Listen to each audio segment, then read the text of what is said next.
ഉഗ്രം വീരം ജ്വലന്തം സർവതോമുഖം നൃസിംഹം ഭീഷണം ഭദ്രം മൃത്യോമൃത്യും നമാമ്യഹം. ജയ നരസിംഹ ശ്രീ നരസിംഹ. ജയ ജയ നരസിംഹ. ജയ പ്രഹ്ലാദേശാം. जय पद्ममुख मुख पद्मभृंगा भक्ति नवनाश नरसिंह भगवान की जय। भक्त प्रहलाद महाराज की जय। गुरुदेव महाराज की जय। श्रील प्रभुपाद की जय। गौर प्रेमानंदी। हरि हरि बोल। हरे कृष्णा रवि देवी माता जी। हरे कृष्णा ज्ञानाबिया माता जी। हरे कृष्णा लैला माता जी। हरे हरे कृष्ण। कृष्णा सुजना माता जी। हरे कृष्णा शांतकुमारी माता जी। हरे कृष्णा सती माता जी। हरे कृष्णा उषामणि माता जी। हरे कृष्ണ മാധവി രാധാ മാതാജി. ഹരേ കൃഷ്ണ പത്മ മാതാജി. എല്ലാവർക്കും ഈ സത്സംഗത്തിലേക്ക് സുസ്വാഗതം. हरे कृष्ण प्रभु। ഹരേ കൃഷ്ണ മാതാജിയെ हरे कृष्ण ഇടയ്ക്കിടയ്ക്ക് प्रभु, प्रणाम प्रभु। ഇടയ്ക്കിടയ്ക്ക് മാതാജിയെ കാണാറുണ്ട്. സതി മാതാജിയെ ഇടയ്ക്ക് അങ്ങ് അപ്രത്യക്ഷമാകും, പിന്നെ ചില ആഴ്ചകളിൽ കാണാറില്ല. പാടില്ല പ്രഭു, പനി പിടിച്ച് തൊണ്ട ഇപ്പോൾ ശരിയായിട്ടില്ല, സുഖമില്ല. അങ്ങനെ ഇരിക്കുകയാണോ? രാധിക പറഞ്ഞില്ല, രാധിക എന്ന് പറഞ്ഞു ഞാൻ ചോദിച്ചു പ്രഭു പറഞ്ഞായിരുന്നു, എന്നോട് പറഞ്ഞു. പറഞ്ഞായിരുന്നു. മേലായിരുന്നു എന്ന് പറഞ്ഞിരുന്നു. ഇപ്പോൾ ശരിയായിട്ടില്ല തൊണ്ട, അങ്ങനെ സുഖമില്ലാതിരിക്കുക. അതുപോലെ ഉഷാമണി മാതാജിയും ചിലപ്പോഴൊക്കെയാണ് കാണാറുള്ളത്. ചില സമയത്ത് ഹരേ തീരുമ്പോഴേ കൃഷ്ണ ഇന്ന് പ്രഭു. തുടക്കത്തിലേ കണ്ടു. എന്തായാലും ഒരുപാട് സന്തോഷം. അതൊന്നും ഞാൻ തുടക്കത്തിലേ കണ്ടു. വീട്ടിലുണ്ട്. പണിക്ക് പോയിട്ടേ ഉം. തിളച്ച വെള്ളം മേത്തേക്ക് വീണ് കാലൊക്കെ പൊള്ളിട്ട്. കൃഷ്ണ. അപ്പൊ വേഗം വീട്ടിലേക്ക് എത്തി. പുള്ളി ഇരിക്കുകയാണോ? പൊള്ളി കൊമള പോലെ വന്നിരിക്ക. എന്റെ കൃഷ്ണ, എനിക്കറിയില്ല. അതുകൊണ്ട് സത്സംഗത്തിൽ കയറാൻ പറ്റിയല്ലേ ഭഗവാന്? അതെ, അതിനു വേണ്ടി ഭഗവാൻ പൊള്ളിച്ചതാന്ന് തോന്നുന്നുണ്ട്. കൃഷ്ണ, എനിക്കറിയത്തില്ല. എന്റെ ജീവിതത്തിൽ ആദ്യമായിട്ടാ എനിക്ക് പൊള്ളലുണ്ടാവണത്. അപ്പൊ നമുക്ക് ഉഷാമണി മാതാജിക്ക് വേണ്ടിട്ട് 3 പ്രാവശ്യം ഉഗ്രം വീരം ജപിക്കാം. മാതാജിയുടെ ഒരു ഈ ദുരിതങ്ങളും കഷ്ടപ്പാടിൽ നിന്നൊക്കെ ഭഗവാൻ എത്രയും വേഗം കരകയറ്റട്ടെ. അതുപോലെ ഇങ്ങനെയുള്ള അനർത്ഥങ്ങളിൽ നിന്ന് രക്ഷപ്പെടുത്തട്ടെ. ഉഗ്രം വീരം മഹാവിഷ്ണും ജ്വലന്തം സർവതോമുഖം നൃസിംഹം ഭീഷണം ഭദ്രം മൃത്യോമൃത്യും നമാമ്യഹം. ഉഗ്രം വീരം മഹാവിഷ്ണും ജ്വലന്തം സർവതോമുഖം നൃസിംഹം ഭീഷണം ഭദ്രം മൃത്യോമൃത്യും നമാമ്യഹം. ഉഗ്രം വീരം മഹാവിഷ്ണും ജ്വലന്തം സർവതോമുഖം നൃസിംഹം ഭീഷണം ഭദ്രം മൃത്യോമൃത്യും നമാമ്യഹം. ജയ നരസിംഹ ശ്രീ നരസിംഹ. ജയ ജയ നരസിംഹ. ജയ പ്രഹ്ലാദേശ. ജയ പത്മമുഖ മുഖ പത്മഭൃംഗ ഭക്തിനാശ നരസിംഹ ഭഗവാൻ की जय। भक्त प्रहलाद महाराज की जय। हृदय महाराज की जय। श्रील प्रभुपाद की जय। ഗൗർ പ്രമാനന്ദി. ഹരി ഹരി ബോൾ. ഹരേ കൃഷ്ണ. ഇന്ന് എന്തായാലും ലൈല മാതാജിയും കണ്ടു. ഇടയ്ക്കിടയ്ക്ക് മാതാജി ഇപ്പം വരുന്നു പോകുന്നു. അതുപോലെ വിലാസിനി മാതാജിയെ ഇപ്പം കാണുന്ന പോലും ഇല്ല. ഞാൻ മാതാജിക്ക് മെസ്സേജ് ഇട്ടായിരുന്നു. ചിലരെയൊക്കെ മായ പിടിക്കുകയാണ്. അപ്പൊ ഞാൻ കഴിഞ്ഞ ദിവസം പറഞ്ഞിരുന്നു തോന്നുന്നു. അത് ഇതേ ക്ലാസ്സിലാണോ അതോ വേറെ ക്ലാസ്സിലാണോ എന്ന് എനിക്ക് ഓർമ്മയില്ല. നമ്മള് സത്സംഗത്തിൽ കയറാതിരുന്നു കഴിഞ്ഞാൽ ഞാൻ എല്ലാ പ്രോസസ്സും ചെയ്യുന്നുണ്ട്. ഞാൻ വീട്ടിൽ ഇരുന്ന് ജപിക്കുന്നുണ്ട്, ഭഗവത്ഗീത വായിക്കുന്നുണ്ട്, ഭാഗവതം വായിക്കുന്നുണ്ട്. പക്ഷെ സത്സംഗത്തിൽ കയറാണ്ട് സമയമില്ല എന്ന് പറയുന്ന ഒരു ആൾക്കാർ, നമ്മൾ ഇതെല്ലാം ചെയ്യുന്നുണ്ട്. പ്രോസസ്സ് ഒക്കെ സെയിം ആണെങ്കിലും നമുക്കൊരു പോഷണം എന്ന് പറയുന്ന സംഭവം, അതായത് ന്യൂട്രീഷൻ കിട്ടുന്നില്ലാത്തൊരവസ്ഥ, അതായത് നമുക്ക് ഇങ്ങനെ ഗ്രഹണിയൊക്കെ ബാധിച്ച ഒരവസ്ഥയില്ലേ. കാരണം നമ്മൾ പല സാധനങ്ങളും കഴിക്കുന്നുണ്ട്, പക്ഷെ നമുക്കത് പോഷണം ഇല്ല, നമ്മുടെ ശരീരത്തിൽ വേണ്ട രീതിയിൽ എത്തുന്നില്ല. അത് ഈ കുറച്ച് കുട്ടികളൊക്കെ വേറെയൊക്കെ ബാധിച്ചിരിക്കുന്ന പോലെ കാണുന്നില്ലേ. അതേ ഒരു അവസ്ഥയാണ് സത്സംഗത്തിൽ കയറിയിട്ടില്ല എങ്കിൽ. അത് ഞാൻ പറഞ്ഞതല്ല. ഇവിടെ ഞാനൊരു ക്ലാസ്സിൽ ഒരു ആചാര്യന്റെ കേട്ട് പറഞ്ഞാണ്, എൻ്റെ വാക്കുകളല്ല. അതുകൊണ്ട് നിങ്ങൾ അത് വിചാരിക്കരുത്, ഞാനല്ല ഇത് പറഞ്ഞത്. അപ്പൊ അതുകൊണ്ട് നമ്മളിത് ഞാൻ വിലാസിനി മാതാജിയോട് അതിന് മറുപടിയായിട്ട് പറയുകയും ചെയ്തിരുന്നു, സത്സംഗത്തിൽ എങ്കിലും കയറാനായിട്ട് ശ്രമിക്കൂ എന്ന് പറഞ്ഞു. നമ്മളുടെ ജീവിതത്തിൽ ചില പ്രതിസന്ധികളൊക്കെ ഉണ്ടാകുന്ന സമയത്ത് നമ്മൾ എന്ത് ചെയ്യും? നമ്മൾ ഭഗവാൻ എന്തുകൊണ്ട് എന്നോട് ഇത് ചെയ്തു, അങ്ങനെ ചെയ്തു എന്നൊക്കെ പറഞ്ഞ് നമുക്ക് ഒരുപാട് ചോദ്യങ്ങൾ വരും. അപ്പൊ അതിന്റെ ഉത്തരവും എനിക്ക് പ്രഭുജി എനിക്ക് പറഞ്ഞു തന്നിരുന്നു. അതിന്റെ ഉത്തരവും പറഞ്ഞു തന്നെ, ഭഗവാൻ ശരിക്കും പരീക്ഷണങ്ങൾ തരുവാണ്, അത് താങ്ങാനുള്ള കരുത്തുകളൊന്നും നമുക്കില്ല. നമ്മൾ ഭഗവാന്റെ പാർഷദന്മാർ, അർജുനനോ അല്ലെങ്കിൽ ദേവകി മാതാവോ യശോദാമയോ അല്ലെങ്കിൽ ഈ പറയുന്ന സുധാമയോ കുന്തിദേവിയോ ഒന്നും അല്ല നമ്മൾ. അപ്പൊ അതുകൊണ്ട് നമുക്കിതൊന്നും താങ്ങാനുള്ള കരുത്തുകളില്ല. അത് അവർക്ക് മാത്രമേ പറ്റുള്ളൂ, ഭഗവാന്റെ പാർഷദന്മാർക്ക്. അപ്പൊ നമ്മൾ നേരിടുന്ന കാര്യങ്ങളൊക്കെ വളരെ വളരെ വളരെ നിസ്സാരമായ കാര്യങ്ങളാണ്. നമ്മളിപ്പോൾ നമ്മളുടെ കാര്യവും മറ്റൊരാളുടെ കാര്യമായിട്ട് കമ്പയർ ചെയ്യുമ്പോൾ ആവേശികമായിട്ട് നമുക്ക് വളരെ കുറവായിരിക്കാം, അല്ലേ? അപ്പൊ നമ്മൾ അങ്ങനെ ഒന്ന് കമ്പയർ ചെയ്ത് നോക്കിക്കഴിഞ്ഞാൽ നമ്മൾ എത്രയോ ഉയർന്നതാണ്, അല്ലേ? നമ്മളെക്കാളും താഴ്ന്ന നിലയിലുള്ള ഒരാളെയായിട്ട് ജസ്റ്റ് ഒന്ന് കമ്പയർ ചെയ്ത് കഴിഞ്ഞാൽ മനസ്സിലാകും നമ്മൾ അവരെക്കാൾ എത്ര ഉയർന്നതാണെന്ന്. അപ്പോൾ ആ ഒരു രീതിയിൽ കമ്പാരിസൺ എടുത്തു കഴിഞ്ഞാൽ നമ്മൾ ഈ പ്രശ്നങ്ങളിൽ നിന്ന് നമുക്ക് പുറത്തിറങ്ങാൻ പറ്റും. അപ്പോൾ അതൊന്നും കണ്ടിട്ട് നമ്മൾ ആരും എന്താ പറഞ്ഞ സത്സംഗം ഉപേക്ഷിച്ചിട്ട് പോവുകയോ അല്ലെങ്കിൽ അങ്ങനെ കയറാതിരുന്ന എനിക്ക് അത്രയും സമയം കിട്ടും എന്ന് വിചാരിക്കുന്നതും മൂഢത്തരമാണ്. അല്ലെങ്കിൽ ഞാൻ ഇതെല്ലാം ചെയ്യുന്നുണ്ട്, ഇതിന്റെ സമയത്ത് കയറുന്നില്ല എന്ന് വിചാരിക്കുന്നത് ഒരു മൂഢത്തരമാണെന്ന് മാത്രമേ പറയുന്നുള്ളൂ. കാര്യം ഈ സത്സംഗത്തിന്റെ ആ ഒരു പൊട്ടൻസി എന്ന് പറയുന്നത് ആചാര്യന്മാർ പറഞ്ഞാണ്, അല്ലാതെ ഞാൻ എടുക്കുന്ന സത്സംഗത്തിന്റെ ആ ഒരു ഇത് മികവല്ല ഞാൻ പറഞ്ഞു. ഒരിക്കലും അങ്ങനെ വിചാരിക്കരുത്. ഇത് സാധു സംഘ, നാമജപ, മധുരാവാസ, ആ, എന്താ പറയുക, ശ്രീവിഗ്രഹ ആരാധന എന്നൊക്കെ പറഞ്ഞ് ചൈതന്യ മഹാപ്രഭു പറയുന്ന 6-7 പ്രോസസ്സിലെ ഒരു ആ, ഒരു കുറച്ച് കാര്യങ്ങളാണ് പറഞ്ഞത്. അപ്പൊ സാധുസംഘമാണ് ആദ്യം പറഞ്ഞിരിക്കുന്നത്. നമ്മൾ ABCDയിലും ആദ്യം പറയുന്ന A ഫോർ അസോസിയേഷൻ ആണ്. അപ്പൊ അതുകൊണ്ട് ആ ശാസ്ത്രത്തെ മുൻനിർത്തി ആചാര്യന്മാർ പറഞ്ഞ് മാത്രം ഞാൻ പറഞ്ഞതേ ഉള്ളൂ. അപ്പം നമുക്ക് ആദ്യം ഇന്ന് 2 പേരോട് ഒരു എക്സസൈസ് ചെയ്യാൻ പറഞ്ഞിട്ടുണ്ടായിരുന്നു. ആരൊക്കെയാണെന്ന് ഓർമ്മയുണ്ടോ? ഒന്ന് രതിദേവി മാതാജി, ഒന്ന് ജ്ഞാനാംബിക മാതാജി. അപ്പൊ രതിദേവി മാതാജിയോട് എന്തായിരുന്നു പറഞ്ഞിരുന്നത്? ശിക്ഷാഷ്ടകം വായിച്ചേ.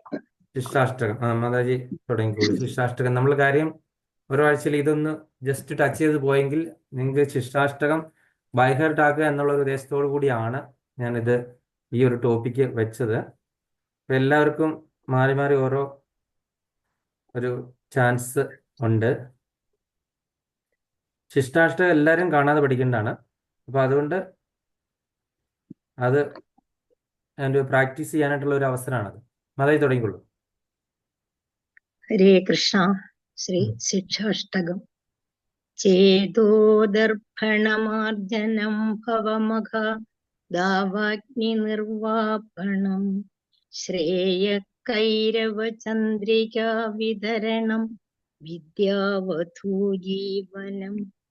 ആനന്ദാംബുദിവർദ്ധനം പ്രതിപദം പൂർണാമൃതാസ്വാദനം സർവാത്മാസനപനം പരം വിജയത്തെ ശ്രീകൃഷ്ണ സങ്കീർത്തനം നാംനാമകാരി ബഹുധാ നിജ സർവശക്തി തത്രാർപ്പിതാ നിയമിത സ്മരേണേന കാലം ഏതാദൃശീ തവ കൃപാ ഭഗവൻ മമാപി ദുർദൈവമീദൃശ്യമിഖാ ജനിനാനുരാഗ തൃണാദപി സുനീചേന താരോരപി സഹിഷ്ണുന അമാനിനാ മാനദേന കീർത്തനീയ സദാ ഹരി ന ധനം ന ജനം ന സുന്ദരി കവിതാം വാ ജഗദീശ കാമയേ മമ ജന്മനി ജന്മനീശ്വരേ ഭവദാതു ഭക്തിർഹൈതുഹീ ത്വയി അയീ നന്ദതനൂജ കിങ്കരം പതിതം മാം വിഷമേ ഭവാംബുദൗ കൃപയാ തവ പാദ പങ്കജസ്ഥിത ധൂളി സദൃശ്യം വിചിന്തയ നയനം ഗളദശ്രുധാരയ വദനം ഗദ്ഗദരുദ്ധയാ ഗിരാ പുളകൈർനിചിതം വപൂ കഥാ തവ നാമഗ്രഹണേ ഭവിഷ്യതി യുഗായിദം നിമിഷേണ ചക്ഷുഷാ പ്രാവൃഷായിദം ശൂന്യായിദം ജഗത് സർവം ഗോവിന്ദ വിരഹേണ മേ ആശ്ലിഷ്യാ വാ പാദരഥാം വിനിഷ്ടുമാം ആദർശനാൻ മർമകഥാം കരോതു വാ യഥാ തഥാ വാ വിധാതുലംബടോ മത്പ്രാണനാദസ്തു സയേവനാ പരാ മത്പ്രാണനാദസ്തു സയേവനാ പരാ മത്പ്രാണനാദസ്തു സയേവനാ പരാ ഹരേ കൃഷ്ണ കൃഷ്ണ കൃഷ്ണ ഹരേ ഹരേ ഹരേ രാമ സോറി ഹരേ രാമ രാമ രാമ ഹരേ ഹരേ. ഹരേ കൃഷ്ണ മാതാജി. ഹരേ കൃഷ്ണ. ആ മാതാജി, ഇത് നേരത്തെ വായിച്ചൊന്നും നോക്കാറില്ലായിരുന്നോ?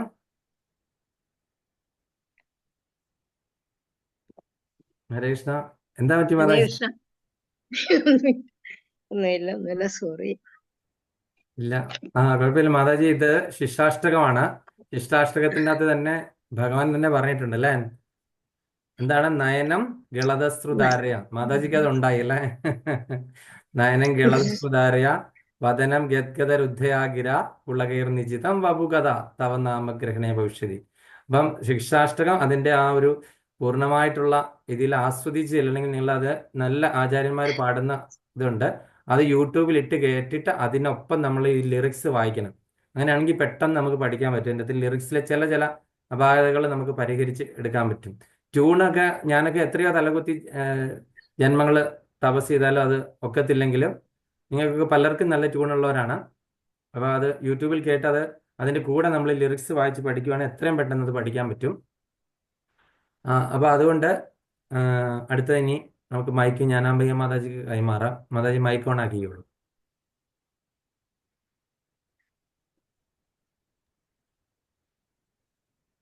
വായിക്കട്ടെ പ്രഭു.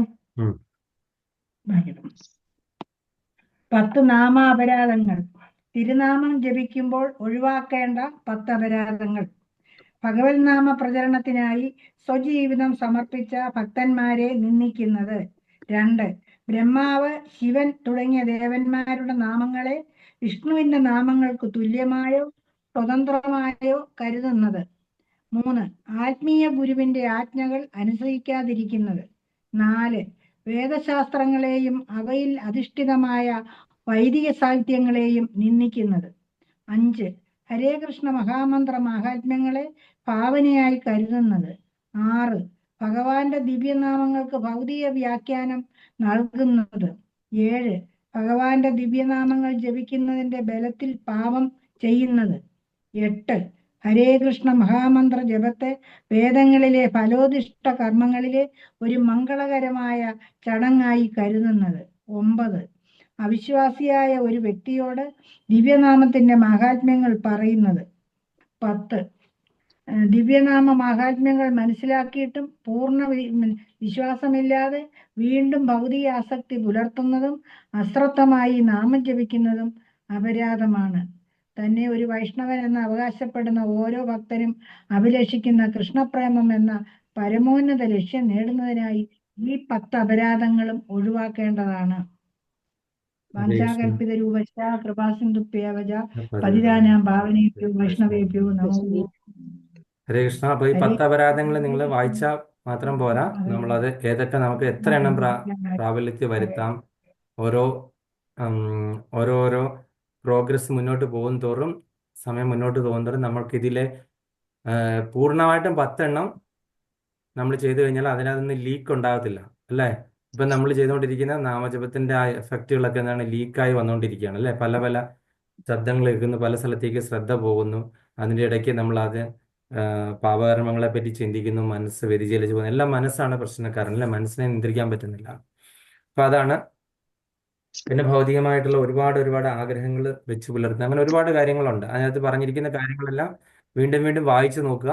അപ്പം മനസ്സിലാക്കും. അടുത്ത ആഴ്ചയിൽ ഇത് ശിക്ഷാഷ്ടകം രാധികാ മാതാജിയും പിന്നെ 10 അപരാധങ്ങള് ഗീതാ മാതാജിയും നോക്കിക്കൊണ്ട് പോരുക.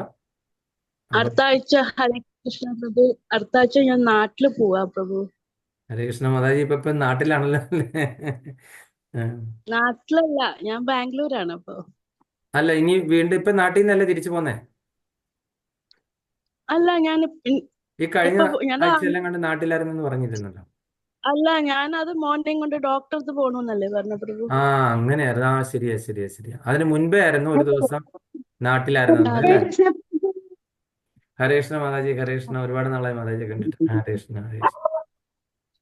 അടുത്ത ആഴ്ച അതിന്റെ അടുത്ത ആഴ്ച ഞാൻ ചൊല്ലാം പ്രഭു. അതിന്റെ അടുത്ത ആഴ്ചയല്ലേ? അപ്പൊ അങ്ങനെയാണെങ്കിൽ നമുക്കിന്ന് മല്ലിക മാതാജിക്ക് കൊടുക്കാം ആ ഡ്യൂട്ടി. മല്ലിക മാതാജി അടുത്ത ആഴ്ച ശിക്ഷാഷ്ടകം. കഴിഞ്ഞ ആഴ്ച ഞാൻ കഴിഞ്ഞ ആഴ്ചയൊക്കെ ഞാൻ തിരുപ്പതി ഗുരുവായൂർ ചോറ്റാനിക്കരൊക്കെ ഒരു യാത്രയൊക്കെ പോയി വന്നു പ്രഭുജി. ഹരിബോൾ. ഹരേ കൃഷ്ണ. മാതാജി അപ്പൊ എല്ലാ സന്ദർശനായിരുന്നു അല്ലേ? അപ്പൊ മാതാജി ഇന്ന് അടുത്ത ആഴ്ച മാതാജിക്ക് ഒരു പണി തരാം. ശിക്ഷാഷ്ടകം. നമ്മളത് റൊട്ടേഷനാണ്. അപ്പം രാധിക മാതാജി നാട്ടിലൊക്കെ പോയിട്ട് വരട്ടെ. അത് കഴിഞ്ഞിട്ട് ഉഷാറാകട്ടെ. നാട്ടിൽ കയറാണ്ട് ഒരു സാഹചര്യം ഇല്ല അല്ലേ മാതാജി? ക്ലാസ്സില് വിരുന്നുകാരൊക്കെ ആയിരിക്കും അല്ലേ? നാട്ടിലെ ഉത്സവത്തിന് പോവാ പ്രഭു. ആ ഞാന് അതെ അവിടെ അല്ലേ? നാട്ടിലത്തെ പൂരം പറയും ഞങ്ങളുടെ നാട്ടിലെ. ആ അതിന് പോവാ അതെ അല്ലേ? അമ്പലത്തിൽ. പാലക്കാട്ടല്ലേ? പാലക്കാട് ആലത്തൂര്. ആ ആ ആ ആ ഓക്കെ. അപ്പൊ നമ്മള് എടുത്തുകൊണ്ടിരുന്നത് ഭഗവത്ഗീത യഥാരൂപം 2-ാമത്തെ അധ്യായം. എന്തായിരുന്നു? ഭഗവത്ഗീത ഗീതാ വിഷയ സംഗ്രഹമായിരുന്നു എടുത്തുകൊണ്ടിരുന്നത്. അപ്പം അതിനെപ്പറ്റി നമ്മൾ കഴിഞ്ഞ പ്രാവശ്യം ഒരു വളരെ ഇമ്പോർട്ടൻ്റ് ആയിട്ടുള്ള ശ്ലോകം ഞാൻ എല്ലാവരും ബൈഹാർട്ട് ചെയ്ത് പഠിക്കണം എന്ന് പറഞ്ഞ് എത്ര പേര് അത് പഠിച്ചു? പഠിച്ചവരൊക്കെ കൈ പൊക്കുക, എന്നിട്ട് അവർ തുടങ്ങുക. ഞാൻ അഭിയ മാതാജി ആദ്യം കൈ പൊക്കുകയാണ്. മാതാജി ആദ്യം പറഞ്ഞു തുടങ്ങും. ചിലപ്പോ ഒരു ഇത് വരുമായിരിക്കും, ഒരു പതർച്ച വരുമായിരിക്കും പ്രഭു. എന്നാലും ഞാൻ ആ കൊല്ലാം. കൃഷ്ണ ഭഗവാന്. ഓം നമോ ഭഗവതേ വാസുദേവായ. ശ്ലോകം 2, അധ്യായം ശ്ലോകം 2 അല്ല, അധ്യായം 2, ശ്ലോകം 40. ഉം. നേഹാതിക്രമനാശോധ്യ പ്രത്യവായോ ന വിദ്യതേ സ്വല്പമൽപസ്യ ധ്യായതേ പോയി മാതാ. അതാ ഞാൻ പഠിച്ചു സ്വൽപമൽപസ്യ ധർമ്മസ്യ ത്രായതോ മഹതോ ഭയാൻ. ധ്യായതോ മഹതോ മഹതോ ഭയാത് ത്രായതേ മഹതോ ഭയാത്.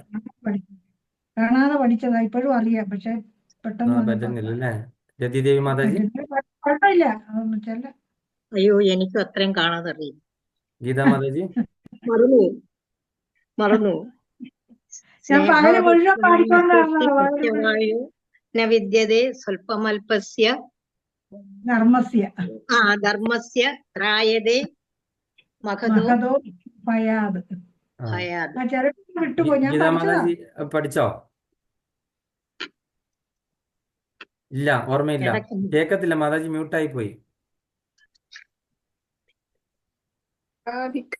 ക്രമനാശോസ്തി പ്രത്യവായോ ന വിദ്യതേ സ്വല്പമപ്യസ്യ ധർമ്മസ്യ ത്രായതേ മഹതോ മഹതോ ഭയാൻ. രാധിക മാതാജി? ഞാൻ കഴിഞ്ഞ ക്ലാസ്സിൽ ഇല്ലായിരുന്നു പ്രഭു, ഞാൻ ഒന്നും കേട്ടില്ല. അതെയോ? നമ്മൾ വളരെ ഇമ്പോർട്ടന്റ് ആയിട്ടുള്ള ഒരു ശ്ലോകമാണ്. രണ്ടാമത്തെ വരി, ആദ്യത്തെ വരി എനിക്ക് അത്ര അറിയില്ല. രണ്ടാമത്തെ വരി സ്വല്പം അല്പത്തെ. അതെപ്പോഴും എല്ലാ ആചാര്യന്മാരും പറയുന്നതാണ് അല്ലെ? സ്വല്പം അൽപസ്യ ധർമ്മസ്യ ത്രായതേ മഹതോ ഭയാൻ അല്ലേ? അതെ അതെ, അത് കേട്ട് അപ്പൊ അത് ഏത് ശ്ലോകമാണെന്ന് ഇപ്പോഴാണ് 2:40 2:40 ഇപ്പൊ 2:40 വളരെ വളരെ ഇമ്പോർട്ടന്റ് ആണെന്ന് പറഞ്ഞിരുന്നു. കാര്യം എല്ലാവരും കോട്ട് ചെയ്യുന്ന, അത് കോട്ട് ചെയ്ത ആചാര്യന്മാർ ആരും തന്നെ ഇല്ല. ക്ലാസ് എടുക്കുന്നവരെല്ലാരും തന്നെ ഇതെപ്പോഴും പറയാറുണ്ട്. അപ്പൊ നേഹാഭിക്രമ നാശോസ്തി പ്രത്യവായോന വിദ്യതേ സ്വല്പമൽപസ്യ ധർമ്മസ്യ ത്രായതേ മഹതോ ഭയാൻ. അപ്പൊ നമ്മൾ എന്താണ് പറഞ്ഞത് അതിൻ്റെ അകത്ത്?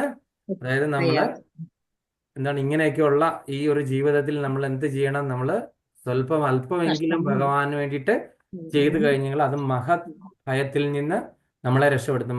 ഏറ്റവും വലിയ ഭയം ഏതാണ്? മരണഭയം. മരണഭയം. അപ്പൊ മരണഭയത്തിൽ നിന്ന് വരെ രക്ഷപ്പെടുത്തും. ആരെയാണ് അത് രക്ഷപ്പെടുത്തിയത് നമ്മൾ കണ്ടത്? ആരെയാണ് മരണഭയത്തിൽ നിന്ന് രക്ഷപ്പെടുത്തിയത്? ആരുടെ കഥയാണ് നമ്മൾ പറഞ്ഞത്? അജാമിളന്റെ കഥ. എല്ലാവർക്കും സംശയം അല്ലേ? അജാമിളന്റെ കഥ എല്ലാരും ഓർമ്മയെല്ലാം വിട്ടുപോയി. നാരായണനെ വിളിച്ച് തൊട്ടോർത്ത്, പക്ഷെ അങ്ങോട്ട് വരുന്നില്ല. അപ്പൊ അജാമിളൻ ചെയ്ത ആ സ്വല്പം അല്പമായിട്ടുള്ള കാര്യം എന്തായിരുന്നു? മകന്റെ പേര് വിളിച്ചത് അവസാനം മകനെ നാരായണൻ എന്നുള്ള പേരിട്ടു, അതല്ലേ? മകനെ മകനെ നാരായണൻ എന്നുള്ള പേരിട്ടു. അതാണ് അജാമിളൻ ചെയ്ത സ്വല്പം അല്പം. വേറെ ഒരു കാര്യം ഉണ്ടല്ലോ, അദ്ദേഹം നല്ല ബ്രാഹ്മണനല്ലായിരുന്നോ നേരത്തെ? അത് എന്താണ്? അക്കൗണ്ടിൽ സേഫ് അക്കൗണ്ട് ആയിട്ട് കിടക്കും അല്ലേ? ഇനി അടുത്ത ജന്മം അതിന്റെ ബാക്കി എടുത്താൽ മതി. അതാണ് നമ്മൾ പറഞ്ഞത്. ഈ പറയുന്ന നമ്മൾ ഭക്തിയുത സേവനത്തിൽ ചെയ്യുന്ന ഒരു കാര്യങ്ങളും എന്താണ്? അടുത്ത ജന്മം അതിന്റെ ബാക്കി തുടങ്ങിയാൽ മതി. ഒരു കള്ളം കൊണ്ടുപോകും, മോഷ്ടിച്ചു കൊണ്ടുപോകും, വെള്ളപ്പൊക്കത്താൽ പോകും, ഒന്നും ചെയ്യത്തില്ല. അത് അതേപടി അവിടെ കിടക്കും. അടുത്ത ജന്മം നമ്മൾ ഈ കഴിഞ്ഞ ജന്മം എന്തുമാത്രം ചെയ്തോ അതിന്റെ ബാക്കി മാത്രം ചെയ്താൽ മതി അല്ലേ? അപ്പം ഇദ്ദേഹം ചെയ്ത കാര്യം എന്തായിരുന്നു? ഭഗവാൻ വേണ്ടിയിട്ട് ഇളയ മകന്റെ പേര് വിളിച്ചു മരണസമയത്ത്. അപ്പൊ നാരായണ പേരിട്ട് അത് നാരായണൻ നാരായണൻ വിളിച്ചു. എന്ന് പേരിട്ടു. അപ്പൊ അതാണ് ചെയ്തത്. അതുപോലെ ഗജേന്ദ്രൻ ചെയ്ത കാര്യം എന്താണ്? ഭഗവാന് വേണ്ടിയിട്ട് സ്വല്പം അല്പം ചെയ്തത്. കഴിഞ്ഞ ജന്മത്തിലെ പോട്ടെ, ആ ജന്മത്തിൽ എന്താണ് ചെയ്തത്? താമരപ്പൂ കൊണ്ട് അഭിഷേകം.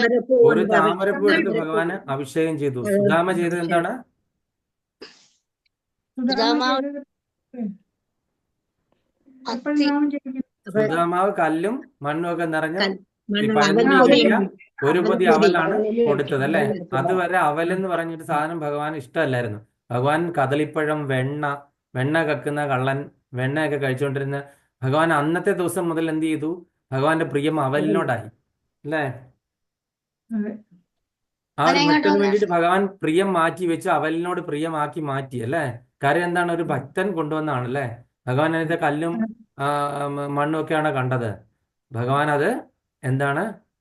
അതിൻ്റെ അകത്ത് എന്താണ് കണ്ടത്? സ്നേഹവും ഭക്തിയും മാത്രമാണ് കണ്ടത്. അതുപോലെ വിതുരാണി ഭഗവാൻ എന്താണ് അർപ്പിച്ചത്? പഴത്തൊലി. പഴത്തൊല്ലിയാണ് അർപ്പിച്ചത് അല്ലേ? അതെ. ഭഗവാൻ അത്രയും നന്നായിട്ട് ആസ്വദിച്ചിട്ട് പഴം കഴിച്ചിട്ടേ ഇല്ല എന്നാണ് പറയുന്നത്. പക്ഷെ പഴത്തൊലിയാ കഴിച്ചത്. ഇത്രയും നല്ല മധുരമുള്ള പഴത്തൊലി ഇവിടെ കിട്ടുമോ എന്നൊക്കെയാണ് ഭഗവാൻ ചോദിച്ചത് വിതുരരോട്. ഇത്രയും നല്ല മധുരത്തില്. കാര്യം അപ്പം നമുക്ക് മനസ്സിലായില്ലേ, ഭഗവാൻ കഴിക്കുന്നത് നമ്മൾ കൊടുക്കുന്ന ആ ഒരു എന്താണ് ഈ ഈ 10 കൂട്ടം പ്രഥമനും ഒന്നും അല്ല നോക്കുന്നത് അല്ലേ? അതിനകത്ത് ചാലിച്ചിരിക്കുന്ന ഭക്തിയും സ്നേഹവുമാണ് അല്ലേ? അല്ല, ആ ഒരു ഭാവമല്ലേ പ്രഭു, ആ ഒരു ഭാവം. ആ ഒരു ഭാവം. അപ്പൊ നമ്മളുടെ പ്രൗഢി, നമ്മളുടെ നോളേജോ അതൊന്നും അല്ല നോക്കുന്നത്. അങ്ങനെ ഓരോ വ്യക്തികളും ഭഗവാൻ ഒരു ആനയാണെങ്കിൽ കൂടി അതൊരു എന്താണ്? താമരപുഷ്പം അർപ്പിച്ചപ്പോൾ ഭഗവാൻ അത് വൈകുണ്ഠത്തിൽ കിട്ടിയതല്ലേ? അതേപോലെ ഞാൻ ഓരോ അമ്പലത്തിൽ പോയിട്ടുണ്ട്. വ്യക്തികളും ഞാൻ അമ്പലത്തിൽ പോയിട്ടുണ്ട്. കണ്ണൂരാ. അതെല്ലേ? കണ്ണൂരാണോ? അത് കണ്ണൂരാ. ആ ഒരു അമ്പലം. ഗജേന്ദ്ര മോക്ഷം. പിന്നെ നമ്മള് എന്താണ് കണ്ടത്? ഈ യശോദാമായ കുറൂരമ്മയ്ക്ക് എന്താണ് കൊടുത്തത് ഭഗവാന്? അവര് വാത്സല്യം കൊടുത്തു അല്ലേ? അവര് നന്ദഗോപുര അടക്കമുള്ളവർ ഇവരെല്ലാരും വാത്സല്യം കൊടുത്തു. കുന്തിദേവി എന്താണ് കൊടുത്തത്? കുന്തി സ്തുതിയിൽ കൂടെ ഭഗവാന് പ്രാർത്ഥിച്ചു, പ്രാർത്ഥനയിൽ കൂടി ഭഗവാൻ കൊടുത്തു. അപ്പം നമ്മൾക്ക് പറ്റുന്ന രീതിയിൽ നമ്മൾ ഓരോരുത്തർക്കും ഓരോ ഡിഫറെന്റ് ആയിട്ടുള്ള കാറ്റഗറിയാണ്. നമ്മളിപ്പോ എത്ര കാറ്റഗറിയുള്ള ആളെ കണ്ടു അല്ലേ? നമ്മള് സുദാമയെ കണ്ടു, കുന്തിദേവിയെ കണ്ടു, ഗജേന്ദ്രനെ കണ്ടു. എല്ലാം വേറെ വേറെ കാറ്റഗറിയുള്ള ആൾക്കാരാണല്ലോ. അവരൊക്കെ കൊടുത്തത് എന്താണ്? ഗോപികമാരെന്താണ് ചെയ്തത്? പ്രേമം, സ്നേഹം. അവര് സദാഹരിയായിട്ടിരിക്കുകയാണ് അല്ലെ? സദാഹരി. അതെ, എപ്പോഴും. മറ്റുള്ള ഒരാൾക്കും അങ്ങനെ സദാഹരിയായിട്ടിരിക്കാൻ പറ്റില്ല. പക്ഷെ ഗോപികന്മാരെന്താണ്? സദാഹരി. ഏത് സമയം എന്ത് പ്രവൃത്തി ചെയ്തു കഴിഞ്ഞാലും അവിടെ കൃഷ്ണനാണല്ലേ? ഏത് പ്രവൃത്തി ചെയ്താലും. ഉദ്ധവരോട് പറയുന്ന ആ കാര്യം നമ്മൾ പറഞ്ഞില്ലേ? ഉദ്ധവർ അവരുടെ ഭക്തി കണ്ടിട്ട് എന്ത് ചെയ്തു? അവരെ നമസ്കരിച്ചു അല്ലേ? ഗോപികമാരുടെ ഭക്തി കണ്ടിട്ട് ഇത്ര ഉയർന്ന ഭക്തരില്ല, അതുകൊണ്ട് നിങ്ങൾ എന്ത് ചെയ്തു? അവിടെ നിന്ന് മാറി നിൽക്കൂ, നിങ്ങളുടെ കാലിന്റെ അടിയിലുള്ള മണ്ണ് ഞാനൊന്ന് എടുക്കട്ടെ, എന്റെ ദേഹത്ത് ധരിക്കട്ടെ, നിങ്ങളുടെ ഒരു ഭക്തിയുടെ ഒരു അംശമെങ്കിലും എനിക്ക് കിട്ടട്ടെ എന്നാണ് ഉദ്ധവർ പറഞ്ഞത് അല്ലേ? അതെന്തുകൊണ്ടാണ്? അവര് സദാഹരി. അവര് ഭഗവാനെ വിട്ടുപിരിഞ്ഞ ഒരു സമയം അവർക്ക് ഉണ്ടായിട്ടില്ല. എന്ത് പ്രവൃത്തി ചെയ്തു കഴിഞ്ഞാലും അത് ഭഗവാൻ, എന്ത് ഉണ്ടാക്കിയാലും അത് ഭഗവാന് ഉണ്ടാക്കുന്ന രീതിയിൽ, എന്ത് ചെയ്തുകൊണ്ടിരിക്കുമ്പോഴും എന്താണ് ഭഗവാൻ അതിനുമായിട്ട് ചെയ്ത ലീലകൾ മനസ്സിൽ ആലോചിച്ചുകൊണ്ടാണ് ചെയ്യുന്നത്. അപ്പൊ ഇത്രയും സദാഹരിയായിട്ട് ഇരിക്കാനായിട്ട് അവർക്ക് പറ്റി, ഗോപികമാർക്ക്. അതുകൊണ്ടാണ് ഏറ്റവും വലിയ ഉയർന്ന ഭക്തിയുടെ മൂർധന്യ ഭാവത്തിൽ നമ്മൾ കണ്ടത് അല്ലേ? അവര് പ്രേമ ഭക്തിയുത സേവനത്തിലൂടെയാണ് ആ ഭഗവാന് ചെയ്തത് അല്ലേ? അപ്പം ഇത് ഓരോരുത്തർക്കും എന്താണ്? ഇതാണ് വിക്രമനാശത്വം എന്ന് പറഞ്ഞ് ഇവിടെ പറഞ്ഞിരിക്കുന്നത് അല്ലെ? നമ്മൾക്ക് എന്ത് ചെയ്യാൻ പറ്റുന്നു നമ്മളുടെ ആ ഒരു ഇതില്, അതിനനുസരിച്ചിട്ട് അതിന്റെ ആ ഒരു ഇതിൽ നമ്മൾ ചെയ്യുമ്പോൾ ഭഗവാൻ അതേ രീതിയിൽ റെസിപ്രോക്കേറ്റ് ചെയ്യും. ഓരോരുത്തരും ഡിഫറെന്റ് സോൾ ആണല്ലേ? നമ്മൾ പലരും പല സ്ഥലത്തു നിന്ന് വന്ന് ഒരു വെയിറ്റ് ഷെഡിൽ നിന്നിട്ട് എങ്ങനെയോ പല വണ്ടികൾ കിട്ടി തിരിച്ചു പോകുന്നവരാണല്ലേ? അപ്പൊ നമുക്ക് എന്താണ് നമ്മളുടെ ആ ഒരു അറിവിന്, ചിലർക്ക് എന്താണ് കീർത്തനം നന്നായിട്ട് പാടാൻ അറിയാം, ചിലർക്ക് ബുക്കൊക്കെ നന്നായിട്ട് വായിച്ച് നോട്ടൊക്കെ എഴുതി അർത്ഥമൊക്കെ പറഞ്ഞ് പ്രതിഫലിപ്പിക്കാൻ അറിയാം, ചിലർക്ക് എന്താണ് നാമം നല്ലതായിട്ട് സ്മരിച്ച് ജപിക്കാൻ അറിയാം. ഓരോരുത്തരുടെയും രീതികൾ പലതാണ് അല്ലേ? ചിലർക്ക് ജീവിത സാഹചര്യങ്ങൾ, വീട്ടിലെ സാഹചര്യങ്ങൾ വളരെ മോശമായിരിക്കും, ചിലർക്ക് എന്താണ് ഭയങ്കര പ്രതിസന്ധികളും ദുരിതങ്ങളും ഒക്കെ ഉണ്ടായിക്കൊണ്ടിരിക്കും. അപ്പൊ നമ്മളുടെ ഈ ഒരു സിറ്റുവേഷനിൽ നിന്നിട്ട് നമ്മൾ അതിൻ്റെ ആ ഒരു പാരമ്യത്തില് ഭഗവാന് ഏത് രീതിയിൽ നമ്മൾ ഭഗവാനെ അപ്രോച്ച് ചെയ്യും. എൻ്റെ സിറ്റുവേഷൻ ഇതാണ്, അപ്പം ഞാൻ എങ്ങനെ ഭഗവാനെ അപ്രോച്ച് ചെയ്യും? അപ്പോൾ ആ ഭഗവാൻ അതിൽ കാണുന്ന എന്താണ്? നമ്മളുടെ ആ ഒരു സിറ്റുവേഷനിൽ നമ്മൾ ചെയ്യുന്ന ആ ഒരു ചെറിയ കാര്യം പോലും ഭഗവാൻ അതിനെ വലുതാക്കി കാണിക്കും. ഞാൻ കഴിഞ്ഞ പ്രാവശ്യം പറഞ്ഞില്ലേ, ഒരു മാളികയിൽ ഇരിക്കുന്ന ഒരാൾ ഭഗവാൻ വലിയ ആൾട്ടറും ഒക്കെ ഉണ്ടാക്കി ഭയങ്കര സ്വർണ്ണ കിരീടമൊക്കെ ചൂടി ഇങ്ങനെ ഭഗവാന് 3 നേരം ആരതി ഒക്കെ ചെയ്യുന്നതിനേക്കാളും ചിലപ്പോൾ ഭഗവാൻ ഒരുപാട് ഇഷ്ടം എന്താണ്, ഒരു കുടിലിൽ താമസിക്കുന്ന ഒരാള് എന്താണ്, ഒരു ചെറിയ ഒരു ഫോട്ടോയും വെച്ചിട്ട് അവിടെ എന്താ ചെയ്ത് പ്രാർത്ഥനയൊക്കെ അർപ്പിക്കുന്ന ആ ഒരു രീതി നമ്മൾ നേരത്തെ കണ്ടില്ലേ. ഒരു ഒരു ബ്രാഹ്മണൻ, ഞാൻ നേരത്തെ പറഞ്ഞിരുന്നു, ഒരു ബ്രാഹ്മണൻ തീരെ ദരിദ്രനാണ്, സുധാമേക്കാളും ദരിദ്രനായ ഒരു ബ്രാഹ്മണൻ. അദ്ദേഹത്തിന് എന്താണ്, ആൾട്ടർ കെട്ടാനായിട്ട് ഉണ്ടാക്കാൻ ധനമില്ല, വീട്ടിലൊന്നുമില്ല, ഭക്ഷണം കഴിക്കുന്ന വെള്ളം കുടിച്ചിട്ടാണ് എല്ലാ ദിവസവും വിശപ്പടക്കുന്നത്. അങ്ങനത്തെ ഒരു ബ്രാഹ്മണൻ, ഇന്ന് ഞാൻ ഭാഗവതത്തിന്റെ ക്ലാസ്സിൽ ഞാൻ വീണ്ടും ആ കഥ കേട്ടിരുന്നു. മുരളീഹസ്ത പ്രഭു ആ കഥ പറഞ്ഞിരുന്നു രാവിലത്തെ ഭാഗവതത്തിന്റെ ക്ലാസ്സിൽ. അപ്പോൾ ഞാനത് വീണ്ടും നിങ്ങളോട് തന്നെ റിപ്പീറ്റ് ചെയ്യുവാണ് ആ കഥ. അപ്പോൾ ഇങ്ങനെ അദ്ദേഹം ഇങ്ങനെ എന്ത് വിചാരിച്ചു, എനിക്ക് ഭഗവാൻ എല്ലാം ചെയ്യണം, പക്ഷെ എന്താണ്, എൻ്റെ കയ്യിൽ ഒന്നുമില്ല. അപ്പോൾ ഇദ്ദേഹം സ്മരണത്തിൽ കൂടെ ചെയ്യാനായിട്ട് വിചാരിച്ചു. ഇദ്ദേഹം കണ്ണടച്ചിരുന്നിട്ട് എന്ത് ചെയ്തു, ഭഗവാൻ വലിയൊരു ആൾട്ടറൊക്കെ ഉണ്ടാക്കി ഭഗവാന്റെ ഡയറ്റീസിനെ ഒക്കെ ഇൻസ്റ്റാൾ ചെയ്തു. എന്നിട്ട് എന്ത് ചെയ്തു, അദ്ദേഹം എല്ലാ ദിവസവും മാലകൾ കെട്ടുന്നു, പൂക്കൾ ശേഖരിക്കുന്നു, മാലകൾ കൊണ്ട് ഇടുന്നു, തുളസിമാല ഇടുന്നു, വനമാല ഇടുന്നു. അത് കഴിഞ്ഞിട്ട് ഭഗവാന് കഴിക്കാനായിട്ടുള്ള പഴങ്ങളും കദളിപ്പഴങ്ങളും അതുപോലെയുള്ള സാധനങ്ങളുണ്ട്, മധുര പലഹാരങ്ങൾ കൊണ്ട് ഉണ്ടാക്കിക്കൊണ്ട് വെക്കുന്നു. എല്ലാം ഇദ്ദേഹം ഉണ്ടാക്കുന്നു, എല്ലാം സങ്കല്പത്തിലാണ് അല്ലേ. പക്ഷെ എന്തെങ്കിലും ഭഗവാന് കൊടുക്കാനായിട്ടുണ്ടോ? ഇല്ല. പക്ഷെ ഇത് ഭഗവാൻ ഇത് സ്വീകരിക്കുമോ ഇല്ലയോ? അപ്പൊ നമ്മൾ പുറമേ ചെയ്യുന്ന കാര്യങ്ങളാണോ ഉള്ളുകൊണ്ട് ചെയ്യുന്ന കാര്യങ്ങളാണോ നല്ലതെന്നുള്ളൊരു ഇത് വന്നപ്പോഴത്തേനും ഒരു തർക്കം വന്നു, ഒരു ആർഗ്യുമെന്റ്സ് വന്നപ്പോഴാണ് മുരളീദാസ പ്രഭു ഈ കഥ പറഞ്ഞത്.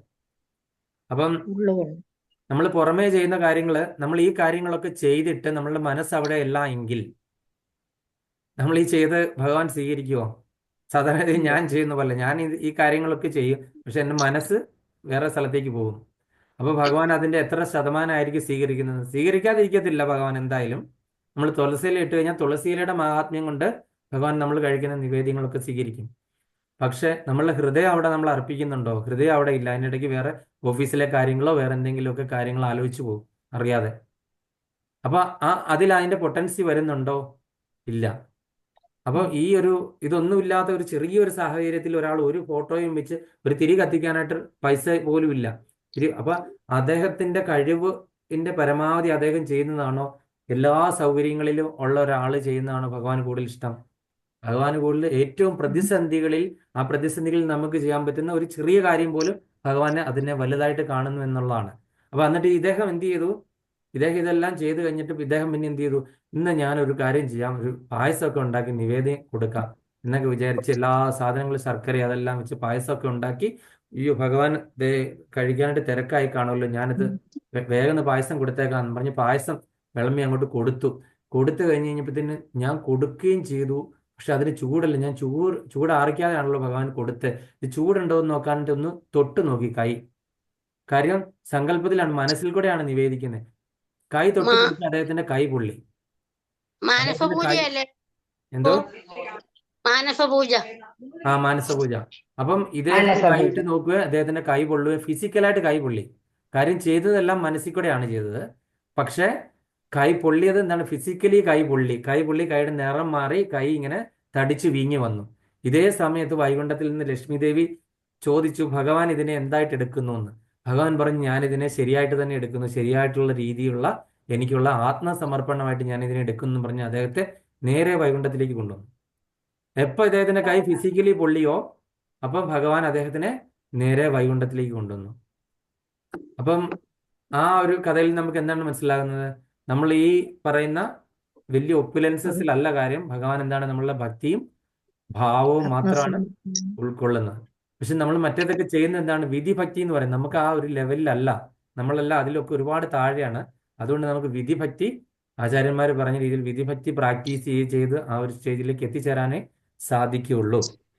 അപ്പൊ അതാണ് കഴിഞ്ഞ പ്രാവശ്യം നമ്മൾ പഠിച്ച ശ്ലോകം. ഈ പ്രാവശ്യം നമ്മൾ 42, 43 എടുത്തു നോക്കാം.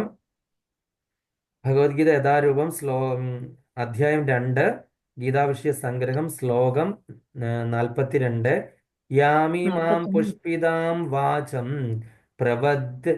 പ്രവദന്ത്യ വിപശ്ചിതഃ വേദവാദരതാ പാർത്ഥ നാന്യദസ്തീതി വാദിനഃ യാമിമാം പുഷ്പിതാം വാചം പ്രവദന്ത്യ വിവസ്ഥിതഃ വേദവാദരതാ പാർത്ഥ നാന്യദസ്തീതി വാദിനഃ കാമാത്മാന സ്വർഗപരാ ജന്മകർമ്മഫലപ്രദാം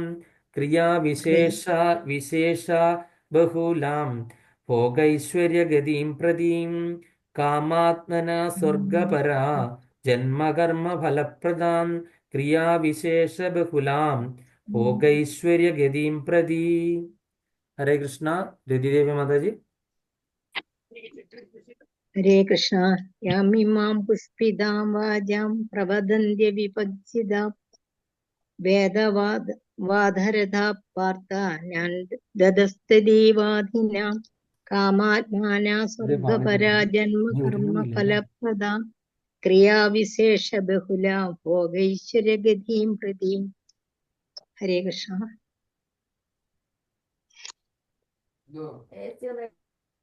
ഹരേ കൃഷ്ണ. ജ്ഞാനാംബിക മാതാജി. ഹരേ കൃഷ്ണ. ഓം നമോ ഭഗവതേ വാസുദേവായ. ശ്ലോകം 42. യാമി കേൾക്കുന്നുണ്ടോ പ്രഭു? യാമിമാം പുഷ്പിതാം വാചം പ്രവദ്യന്ത്യ വിമഞ്ജിതകാം വേദവാദരഥാ പാർത്ഥ നാന്യദസ്തീതി വാദിനഃ. 43. കാമാത്മന സ്വർഗപരാ ജന്മകർമ്മഫലപ്രദാം ക്രിയാവിശേഷ ബഹുലാം ഭോഗൈശ്വര്യഗതിം പ്രതീം. ഹരേ കൃഷ്ണ. ഹരേ കൃഷ്ണ. ശ്രീല പ്രഭുപാദരുടെ പദാനുപദ തർജ്ജമ. ജയ് ശ്രീല പ്രഭുപാദ്. പാർത്ഥ, ഹേ പാർത്ഥ, അവിപശ്ചിത മൂഢന്മാരും വേദവാദരത വേദത്തെ അനുസരിക്കുന്നവരും അന്യത് ഇതല്ലാതെ വേറൊന്ന് ന അസ്തി ഇതി ഇല്ല എന്ന് വാദിനഃ വാദിക്കുന്നവരും കാമാത്മാനഃ ഇന്ദ്രിയ തൃപ്തിയിൽ സദാ തത്പരരും സ്വർഗപര സ്വർഗകാംക്ഷികളും ജന്മകർമ്മ ഫലപ്രദം നല്ല ജന്മം സത്കർമ്മം എന്നീ ഫലങ്ങൾ തരുന്നതുമായ ഭോഗൈശ്വര്യ ഗതിയും പ്രതിയും ഭോഗൈശ്വര്യ പ്രാപ്തിയെക്കുറിച്ച് ക്രിയാവിശേഷ ബഹുലാം ക്രിയാവിശേഷങ്ങൾ ധാരാളമുള്ളതായ യാതൊരു ഇമാം ഈ പുഷ്പിതാം വാചം പുഷ്പിതമായ വാക്കിനെ പ്രവദന്തി പറയുന്നു. ഹരേ കൃഷ്ണ. ശ്രീല പ്രഭുപാദരുടെ വിവർത്തനം. ജയ് ശ്രീല പ്രഭുപാദ്. സ്വർഗലോകപ്രാപ്തി, ധന്യമായ പുനർജന്മ പ്രഭാവം എന്നിവയ്ക്ക് വേണ്ടി വിവിധ കർമ്മങ്ങൾ അപേക്ഷയോടെ ചെയ്യാൻ നിർദ്ദേശിക്കുന്ന വേദസൂക്തങ്ങളാൽ അല്പബുദ്ധികൾ അത്യന്തം ആസക്തരാകുന്നു. ഇന്ദ്രിയ സുഖപൂർത്തിയെയും ഐശ്വര്യ ജീവിതത്തെയും ആഗ്രഹിക്കുന്ന അവർ അവയേക്കാൾ ഉത്കൃഷ്ടമായി ഒന്നുമില്ലെന്ന് വാദിക്കുന്നു. അപ്പോൾ നമ്മളിവിടെ എന്താണ് പറയുന്നത് നോക്കിയേ. സ്വർഗലോക പ്രാപ്തി, ധന്യമായ പുനർജന്മം, പ്രഭാവം എന്നിവയ്ക്ക് വേണ്ടി വിവിധ കർമ്മങ്ങൾ ഫലാപേക്ഷയോടുകൂടി ചെയ്യാൻ നിർദ്ദേശിക്കുന്ന വേദസൂക്തങ്ങളാൽ അല്പബുദ്ധികൾ അത്യന്തം ആകൃഷ്ടരാകുന്നു. അതായത് നമ്മൾ വേദങ്ങൾ പഠിച്ചു കഴിഞ്ഞാലുള്ള കുഴപ്പമൊക്കെ നമ്മൾ പറയുന്നത് മറ്റുള്ള യുഗങ്ങളിലൊക്കെ വേദാധ്യയനമൊക്കെ ആയിരുന്നു അല്ലേ. വർഷങ്ങളോളം ഇരുന്ന് പഠിക്കണം അല്ലേ. ഒരു ഗുരുവിന്റെ ഒരു ശിക്ഷണത്തിൽ അതിൻ്റെ മാത്രയും ഉച്ചാരണമൊന്നും തെറ്റാതെ വളരെ ഇതായിട്ട് കാര്യമായിട്ട് വേദങ്ങളെല്ലാം പഠിച്ച് നമ്മൾ അത് പാലിക്കണമായിരുന്നു അല്ലേ. വേദങ്ങൾ പാലിക്കണമെങ്കിൽ രാജസൂയ യജ്ഞം ചെയ്യാനായിട്ട് പ്രത്യേക രീതിയിലുള്ള അതൊക്കെ നോക്കണം. അശ്വമേധ യാഗം ചെയ്യാൻ അതിൻ്റെ ചടങ്ങുകളും കാര്യങ്ങളും മന്ത്രങ്ങളും ഒക്കെ ഭയങ്കര ഇതാണ്. അതിൻ്റെ ആചാര്യന്മാരെ വിളിക്കുന്നതും അതിൻ്റെ സ്ഥലം കണ്ടെത്തുന്നതും അതിൻ്റെ യാഗാശ്വത്തെ തീരുമാനിക്കുന്ന അടക്കം ഭയങ്കര വലിയ ചടങ്ങുകളാണ്. അതേപോലെ തന്നെ സോമയാഗം നടത്താനാണെങ്കിലും പുത്രകാമേഷ്ടി നടത്താനാണെങ്കിലും എല്ലാത്തിനും. അതുപോലെ വേദങ്ങളിൽ മരണക്രിയ, മരണാനന്തര ക്രിയ, അതുപോലെ തന്നെ ആത്മാവിനെ പ്രേതാത്മാക്കൾക്കുള്ള വേണ്ടിയിട്ടുള്ള പൂജകൾ, കാര്യങ്ങൾ, മന്ത്രങ്ങൾ, ഉച്ചാടനം, അതുപോലെ തന്നെ ഈ എന്താ പറയുന്ന ഈ ആഭിചാരം എങ്ങനെ ചെയ്യാം, പിന്നെ കാളി പൂജ ചെയ്യുന്ന കാര്യങ്ങൾ, ഓരോ ദേവന്മാര് ഇന്ദ്രൻ, വരുണൻ, അഗ്നി ഇവർക്കൊക്കെ എങ്ങനെ നമ്മൾ ഹവിസ് അർപ്പിക്കാം, ഇങ്ങനെയൊക്കെയുള്ള ഒരുപാട് കാര്യങ്ങളും പൂജകള്, ഹോമം എല്ലാം പറഞ്ഞിട്ടുണ്ട് അല്ലേ വേദങ്ങളിൽ. അപ്പൊ അതനുസരിച്ചിട്ട് നമ്മൾ പോകുവാണെന്നുണ്ടെങ്കിൽ എന്താണ്, നമ്മൾ ഏതിന്റെ പരിധിയിൽ വരും, നമ്മൾ പുരുഷാർത്ഥങ്ങളുടെ ഇതിനുള്ളിലായി പോകും. പുരുഷാർത്ഥങ്ങൾ എന്തൊക്കെയാണ്? ധർമ്മ അർത്ഥ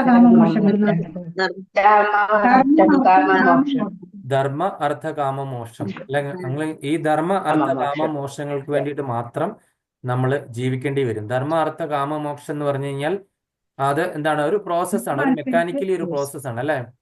നമ്മളൊക്കെ കുറേയൊക്കെ ധർമ്മം ധർമ്മ അനുസരിച്ച് സ്വല്പമൽപസ്യ ധർമ്മസ്യ ത്രായതോ ഭഗതോ മഹതോ ഭയാന്ന് നമ്മളിപ്പോ കേട്ടു അല്ലേ.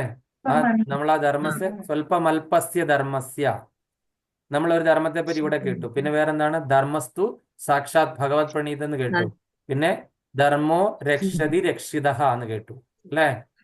പിന്നെ സർവധർമാൻ പരിത്യജ്യ മാമേകം ശരണം വ്രജ എന്ന് കേട്ടു.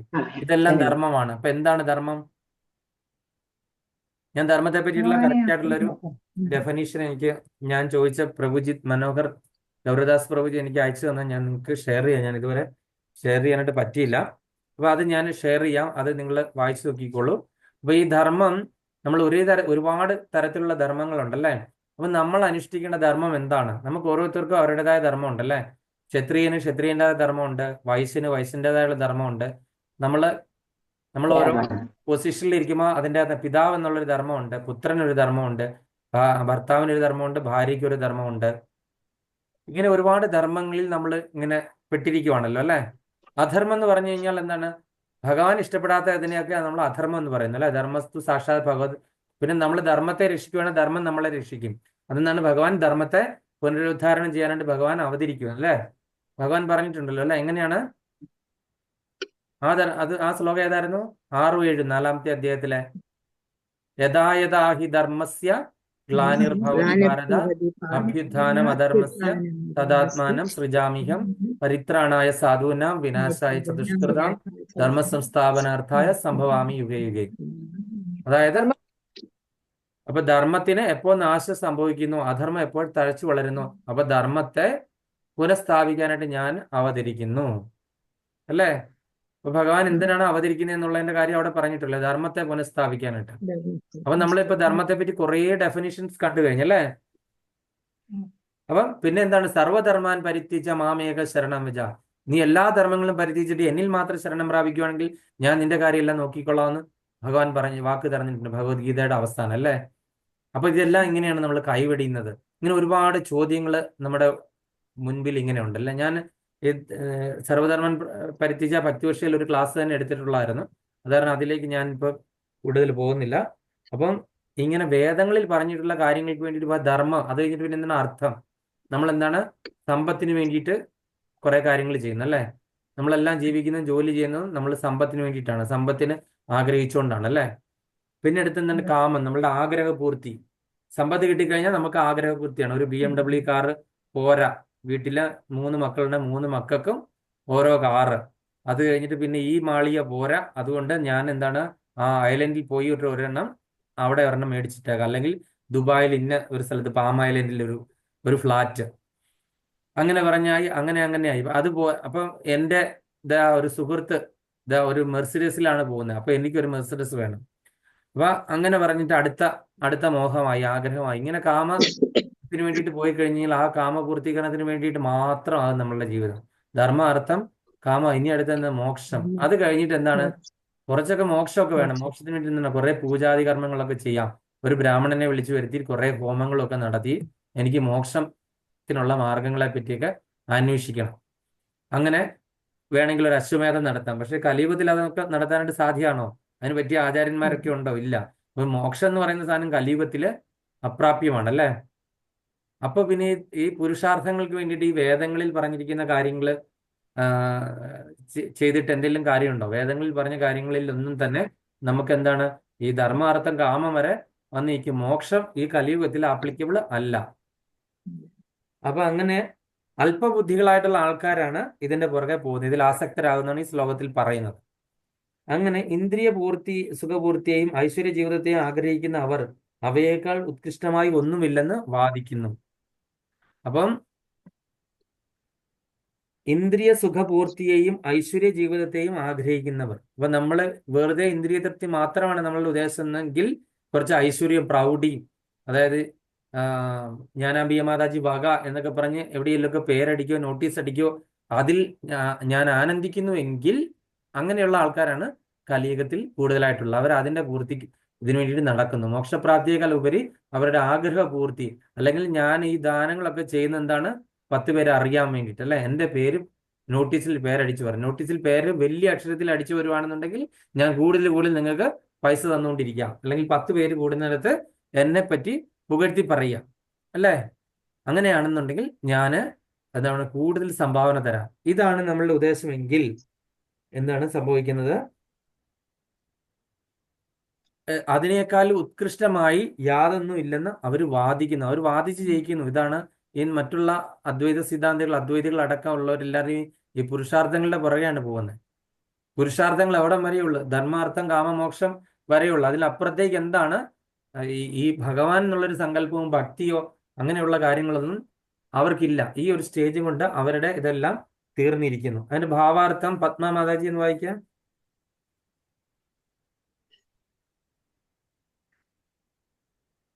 ഹരേ കൃഷ്ണ. ഭാവാർത്ഥം: സാധാരണ മനുഷ്യർ സ്വതവേ വളരെ ബുദ്ധിമാന്മാരല്ല. അറിവില്ലായ്മ കാരണം വേദങ്ങളുടെ കർമ്മകാണ്ഡങ്ങളിൽ നിർദ്ദേശിക്കപ്പെടുന്ന ഫലേച്ഛാപൂർവങ്ങളായ കർമ്മങ്ങളാൽ അവർ എത്രയും ആസക്തരാകുന്നു. ഭൗതിക ഐശ്വര്യ സമൃദ്ധിയും സ്ത്രീകളും മദ്യവും വേണ്ടുവോളമുള്ള സ്വർഗത്തിലെ ഇന്ദ്രിയസുഖം തികഞ്ഞ ജീവിതത്തെ കവിഞ്ഞ ഒന്നും അവർക്ക് ആഗ്രഹമില്ല. വേദോക്തങ്ങളായ യജ്ഞങ്ങളിൽ സ്വർഗലോകവാസം ഉദ്ദേശിച്ച് അനുഷ്ഠിക്കേണ്ടതായി പലതുമുണ്ട്, വിശേഷിച്ച് ജ്യോതിഷ്ടോമ യജ്ഞങ്ങൾ. വാസ്തവത്തിൽ സ്വർഗേച്ഛുവായ ഏതൊരാളും ഇവ ചെയ്തിരിക്കണമെന്നത്രേ വിധി. അല്പബുദ്ധികൾ വൈദിക ജ്ഞാനത്തിന്റെ ഉദ്ദേശം തന്നെ ഈ സ്വർഗലോക പ്രാപ്തിയാണെന്ന് വിശ്വസിച്ചു പോരുന്നു.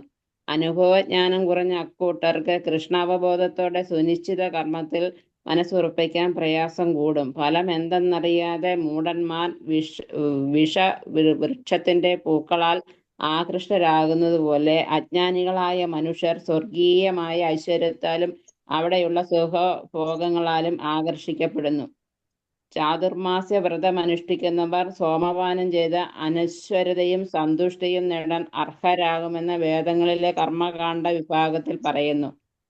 അപാമ സോമം അമൃത അഹൂമ എന്നും അക്ഷയ്യം വൈ ചാതുർമാസ്യം യജ്ഞ സുഹൃതം ഭവതി എന്നും ചിലർക്ക് ഭൂമിയിൽ വെച്ച് തന്നെ ഇന്ദ്രിയ സുഖാസ്വാദത്തിന് വേണ്ടുന്ന കരുത്താർജിക്കാൻ വേണ്ടി സോമരസം കിട്ടിയാൽ കൊള്ളാമെന്നുണ്ട്. ഭൗതിക ബന്ധങ്ങളിൽ നിന്നുള്ള മുക്തിയിൽ അവർക്ക് വിശ്വാസമില്ല. ആർഭാടമേറിയ വൈദിക യജ്ഞ ചടങ്ങുകളിൽ നന്നേ താല്പര്യമുണ്ട് താനും. പ്രായേണ ഭോഗേച്ഛുക്കളായ അവർക്ക് സ്വർഗീയ ജീവിത സുഖങ്ങളിൽ മാത്രമാണ് താല്പര്യം. അവിടെ സ്വർഗത്തിൽ നന്ദനവനമെന്നൊരു തോട്ടമുണ്ടെന്നും അതിൽ സുന്ദരികളായ ദേവാംഗനകളുമായി സഹവസിക്കാനും ഇഷ്ടം പോലെ സോമരസം ആസ്വദിക്കാനും സാധിക്കുമെന്നും പറയപ്പെടുന്നു. തീർച്ചയായും ഇന്ദ്രിയബദ്ധമാണ് അത്തരം ശാരീരിക ആനന്ദം. കേവലം ഭൗതികവും നശ്വരവുമായ സുഖത്തിൽ മുഴുകി ഐഹിക പ്രപഞ്ചത്തിനുടമകളായി നാൾ കഴിക്കുന്നവരാണ് അവിടെയുള്ളത്. ഹരേ കൃഷ്ണ. അപ്പോൾ നമ്മളിപ്പം പലരും പറയുന്നുണ്ടല്ലോ, മറ്റു മതക്കാരും പറയുന്നുണ്ടല്ലോ, സ്വർഗത്തിൽ എത്തിയിട്ട് എന്താണ് ഹൂറികളുടെ കൂടെ താമസിക്കാം, മദ്യപാനം, മദ്യപ്പുഴ ഒഴുകുന്നു, അങ്ങനെയുള്ള കുറേ കാര്യങ്ങളെ പറ്റി നമ്മൾ കേട്ടിട്ടുണ്ടല്ലേ. ഈ സോഷ്യൽ മീഡിയകളിലൊക്കെ ഹൂറികളുടെ കൂടെ താമസിക്കാനായിട്ട് ട്രോളുകളൊക്കെ വരുന്നത് നമ്മൾ കാണാറുണ്ടല്ലേ. ചിലർ പ്രസംഗിക്കുമ്പോഴൊക്കെ പറയും സ്വർഗം. ഈ സ്വർഗം എന്ന് പറഞ്ഞാൽ എന്താണ്? ധർമാർത്ഥം കാമമോക്ഷം എന്ന് പറയുന്നത് എന്താണ്? ഈ സ്വർഗം വരെ എത്തുള്ളൂ. ഈ സ്വർഗം എവിടെയാണ്? നമ്മുടെ ഭൂർലോകം, ഭൂവർലോകം, സ്വർലോകം.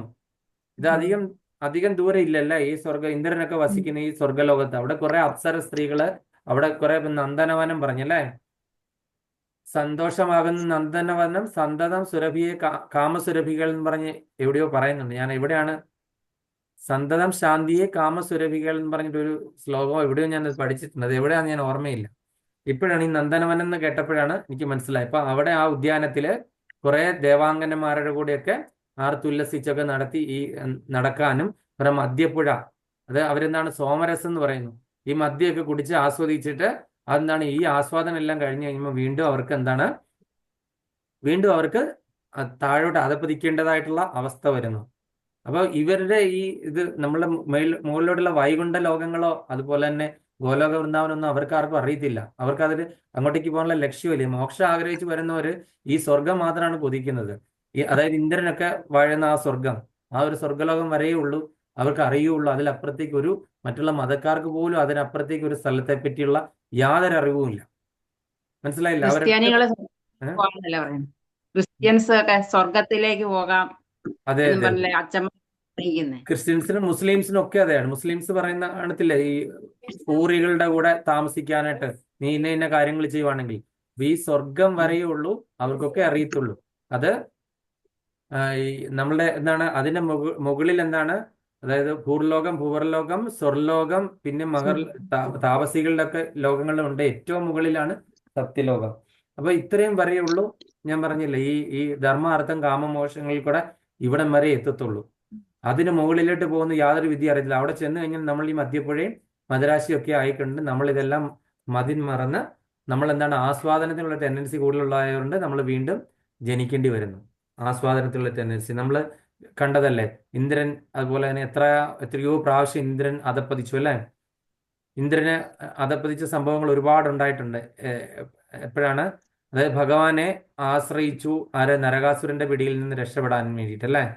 അങ്ങനെ ഭഗവാൻ ചെന്ന് നരകാസുരനെ സ്വന്തം മകനെ വധിച്ചിട്ട് ഭഗവാൻ വന്നു കഴിഞ്ഞിട്ട് ദേവലോകത്ത് ഭഗവാൻ ചെന്ന് കഴിഞ്ഞപ്പോൾ സത്യഭാമ അവിടെ നിന്ന് ഒരു പൂവെടുത്തു. ഒരു പൂവെടുത്തതിന്റെ പേര്, പാരിജാത വൃക്ഷത്തിന് ഒരു പൂവെടുത്തതിന്റെ പേരിൽ ഇന്ദ്രൻ എന്ത് ചെയ്തു? ഇത്രയും ഉപകാരം ചെയ്തെന്ന ആളാണ് അല്ലെ. നരകാസുരന്റെ പിടിയിൽ നിന്ന് രക്ഷപ്പെടുത്തി കൊടുത്താണ് എത്ര പ്രാവശ്യം. അതുപോലെ ഇന്ദ്രന്റെ അനുജനായിട്ട് ഉപേന്ദ്രനായിട്ട് പിറന്നതാണ് ഇപ്പോൾ വാമനാവതാരത്തിൽ. മഹാബലി എന്താണ് സ്വർഗം കൈയടക്കിയപ്പം എന്നിട്ട് എന്ത് ചെയ്തു? അത് മറന്നു. അതുപോലെ തന്നെ ഗോവർദ്ധൻ ലീലയെ കണ്ടപ്പോൾ ഇന്ദ്രൻ എന്ത് ചെയ്തു? ഈ മഴ പെയ്ച്ചത് എന്തുകൊണ്ടാണ്? ഇന്ദ്രന് കിട്ടാനുള്ള ഭോഗം എന്ത് ചെയ്തു? ഗോവർദ്ധനത്തിന് കൊടുത്തതിന്റെ പേരിൽ അല്ലെ. അസൂയ അല്ലെ. നമ്മൾ ഭൗതിക ലോകത്തിൽ ആയതുകൊണ്ട് ഇന്ദ്രനും അതേ രീതിയിലുള്ള അസൂയ ഉണ്ടായി അല്ലെ. അപ്പൊ അതെല്ലാം അവിടെയുള്ള സ്ഥലമാണ് ഈ പറയുന്ന സ്ഥലം. ഈ അസൂയ, അഹങ്കാരം, മാത്സര്യം, ഇതുപോലെ തന്നെ ആസ്വാദനം, ഇതെല്ലാം ഉള്ള സ്ഥലമാണ്. അപ്പൊ ഇന്ദ്രൻ എന്ത് ചെയ്തു? ഭഗവാന് മഴ പെയ്ച്ചു. ഭഗവാൻ എന്ത് ചെയ്തു? ഇന്ദ്രനെ നാണം കെടുത്തി. അതുപോലെ തന്നെ ഓരോ പ്രാവശ്യങ്ങളും നമ്മൾ കണ്ടല്ലേ. അപ്പൊ ഈ ഇന്ദ്രൻ ഈ കൽപ്പവൃക്ഷം എന്ത് ചെയ്തു? ഭഗവാൻ കൽപ്പവൃക്ഷത്തോടു കൂടി അവിടെ നിന്ന് പറിച്ചുകൊണ്ട് പോകുന്നു ഇന്ദ്രനെ തോൽപ്പിച്ചിട്ട്, വളരെ നിഷ്പ്രയാസം അല്ലേ. അപ്പൊ അത് നമ്മൾ കണ്ട കാര്യങ്ങളാണല്ലേ. അപ്പൊ അതേപോലെ തന്നെ ഈ ഇന്ദ്രന് എന്ത് ചെയ്തു? ആരെങ്കിലും തപസ്സിരിക്കുവാണെന്നുണ്ടെങ്കിൽ, നമ്മളുടെ പൃഥു മഹാരാജ തപസ്സിരുന്നപ്പോൾ ഇന്ദ്രൻ എന്താ ചെയ്തത്? 100 യാഗം നടത്തിയ ഇന്ദ്രന്, അശ്വമേധ യാഗം നടത്തിയ ഇന്ദ്രന് തുല്യമാകും അല്ലെ, ശതക്രതു ആകും. അപ്പൊ ഒരെണ്ണം കുറവായിട്ട് എന്താണ്? ഏകോന ശതക്രതു. അങ്ങനെ ഒരാളാണ് ആര്? പൃഥു മഹാരാജാവ്. പൃഥു മഹാരാജ് ഓരോ പ്രാവശ്യം ഈ യാഗാശ്വത്തെ അഴിച്ചു വിടുമ്പോൾ എന്ത് ചെയ്യും? ഇന്ദ്രൻ ചെന്ന് മോഷ്ടിച്ചുകൊണ്ട് പോകും യാഗാശ്വത്തെ. അങ്ങനെ ആ യാഗം പൂർത്തിയാക്കാൻ അവസാനം യുദ്ധമൊക്കെ ആയി. പൃഥു മഹാരാജന്റെ മകനും ഇന്ദ്രനുമായിട്ട് യുദ്ധമെല്ലാം ആയി. അവസാനം ബ്രഹ്മദേവൻ എന്ന് പറഞ്ഞു, നീ യാഗം ഒന്നും ചെയ്തില്ലെങ്കിൽ തന്നെ നീ ചെയ്ത കാര്യങ്ങളൊക്കെ തന്നെ വലിയ കാര്യങ്ങളാണ്. എന്തിനാണ് ഇന്ദ്രനെ പോലെയുള്ള സാധാരണ വ്യക്തിയോട് യുദ്ധം ചെയ്ത് നിന്റെ ഉള്ള ഇത് പോകുന്നത്? ഈ 100 യാഗം നടത്തുന്ന 100 എന്നുള്ളൊരു സംഖ്യയിലേക്ക് എത്തിച്ചേരേണ്ട ആവശ്യമല്ല. ഭഗവാൻ നിന്നിൽ പ്രസന്നനായിരിക്കുന്നു എന്ന് ഭഗവാൻ സാക്ഷാൽ ഭഗവാൻ അവിടെ പ്രത്യക്ഷപ്പെട്ടിട്ട് നാരായണൻ പറഞ്ഞു, ഞാൻ നിന്നിൽ പ്രസന്നനാണെന്ന്. നീ ഈ യാഗം നടത്തിയില്ലെങ്കിൽ തന്നെയും നീ ചെയ്ത പ്രവൃത്തിയിലൊക്കെ ഞാൻ സംതൃപ്തനാണെന്ന്. അങ്ങനെ 99 യാഗം നടത്തി അദ്ദേഹം അവിടെ കൊണ്ട് നിർത്തി അല്ലേ. അപ്പൊ ഇത് നേരത്തെ ഞാൻ അറിയിരുന്നെങ്കിൽ, ഈ ഇന്ദ്രൻ നേരത്തെ ഒന്ന് വന്നിരുന്നെങ്കിൽ ഞാൻ ഇതൊന്നും ചെയ്യില്ലായിരുന്നു. ഈ ഒരു നോളേജ് എനിക്ക് കിട്ടിയിരുന്നെങ്കിൽ, ഈ 100 യാഗം നടത്തിയാൽ മാത്രമേ ഉള്ളൂ ഭഗവാൻ സംപ്രീതനാകുമെന്ന് ഞാൻ വിചാരിച്ചു പോയത്. എന്റെ മടത്തരമായിരുന്നു. ഇപ്പൊ ഇന്ദ്രൻ എന്റെ കണ്ണ് തുറന്നു എന്നാണ് പറഞ്ഞത് അദ്ദേഹം.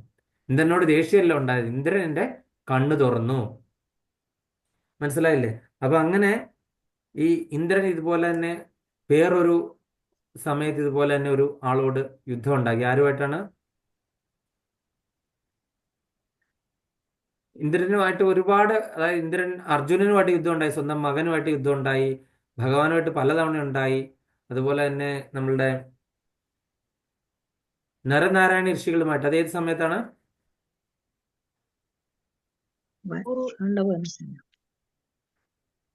അതായത് സഹസ്ര കവചൻ എന്ന് പറയുന്ന ആ ഒരു സഹസ്ര കവചൻ എന്ന് പറഞ്ഞ അസുരനില്ലേ, ഓർമ്മയുണ്ട്? അദ്ദേഹത്തെ വധിച്ച ആരാണ്? അതിന്റെ 999 കവചങ്ങളും എടുത്തത് നരനാരായണ ഋഷികളാണ് അല്ലെ. അപ്പം ആ ഇന്ദ്രനെ ആ സഹസ്ര കവചത്തിൽ നിന്ന് രക്ഷപ്പെടുത്തിയതാണ്. പക്ഷെ എന്ത് ചെയ്തു? ഇദ്ദേഹത്തിന്റെ തപസ് ഇളക്കാൻ വേണ്ടിയിട്ട് അങ്ങോട്ടേക്ക് മേനക വിട്ടു. മേനകയും ബാക്കിയുള്ള രംഭയും തിലോത്തമയും എല്ലാം കൂടെ വിട്ടു. അവരവിടെ ചെന്നപ്പോൾ നരനാരായണ ഋഷികൾ എന്ത് ചെയ്തു? അവരുടെ തൊട തല്ലി പൊളിച്ചിട്ട് അവിടെ നിന്ന് എന്ത് ചെയ്യും? അതിസുന്ദരിയായ യുവതികളെ അങ്ങോട്ട് ഇറക്കി വിട്ടു. എന്നിട്ട് പറഞ്ഞു ഉർവശി. ഉർവശിയാണ് അവിടെ ഉർവശി. പൂജാതയായത്. അപ്പൊ അതേ ഇത് ഇന്ദ്രന് കൊണ്ടേ കൊടുക്കുമെന്ന് പറഞ്ഞു അല്ലേ. അപ്പൊ നമ്മൾ ഈ സ്വർഗം എന്ന് പറയുന്നത് എന്താണ്? നമ്മളുടെ തൊട്ട് മുകളിലുള്ള ഒരു ലോകം തന്നെയാണ്. അതിലൊക്കെ ഒരുപാട് ഉപരിയാണ് ബ്രഹ്മാവിന്റെ ലോകം. അപ്പൊ ഇതെല്ലാം കഴിഞ്ഞിട്ടാണ് എന്താണ് ആധ്യാത്മിക ലോകങ്ങൾ. ഇതെല്ലാം ഭൗതിക ലോകം തന്നെയാണ്. ഈ 14 ലോകങ്ങളും നമ്മൾ താമസിക്കുന്ന ബ്രഹ്മാണ്ടത്തിൽ തന്നെയാണ്. ഇതെല്ലാം ഭൗതിക ലോകമാണ്. ഇവിടെ എല്ലാം ഉള്ള ആൾക്കാർ എന്താണ് വീണ്ടും ജനിക്കേണ്ടി വരും. ഭൗതിക ലോകത്തിലുള്ള ആൾക്കാരൊക്കെ ആത്മീയ ലോകത്തിലേക്ക് പോയി കഴിഞ്ഞു കഴിഞ്ഞാൽ നമ്മൾ അവിടെ നിന്ന് പിന്നീട് വീണ്ടും ഉയർത്തപ്പെടാനാണ് സാധ്യത കൂടുതലുള്ളത് അല്ലേ. ആത്മീയ ലോകത്തിൽ ഈ ഭൗതിക ലോകത്തെ ആവരണം ചെയ്തിട്ടുള്ള ബ്രഹ്മജ്യോതിയിലേക്ക് പോകുന്ന ആൾക്കാരും ഉണ്ടല്ലേ, അതായത് യോഗികള്.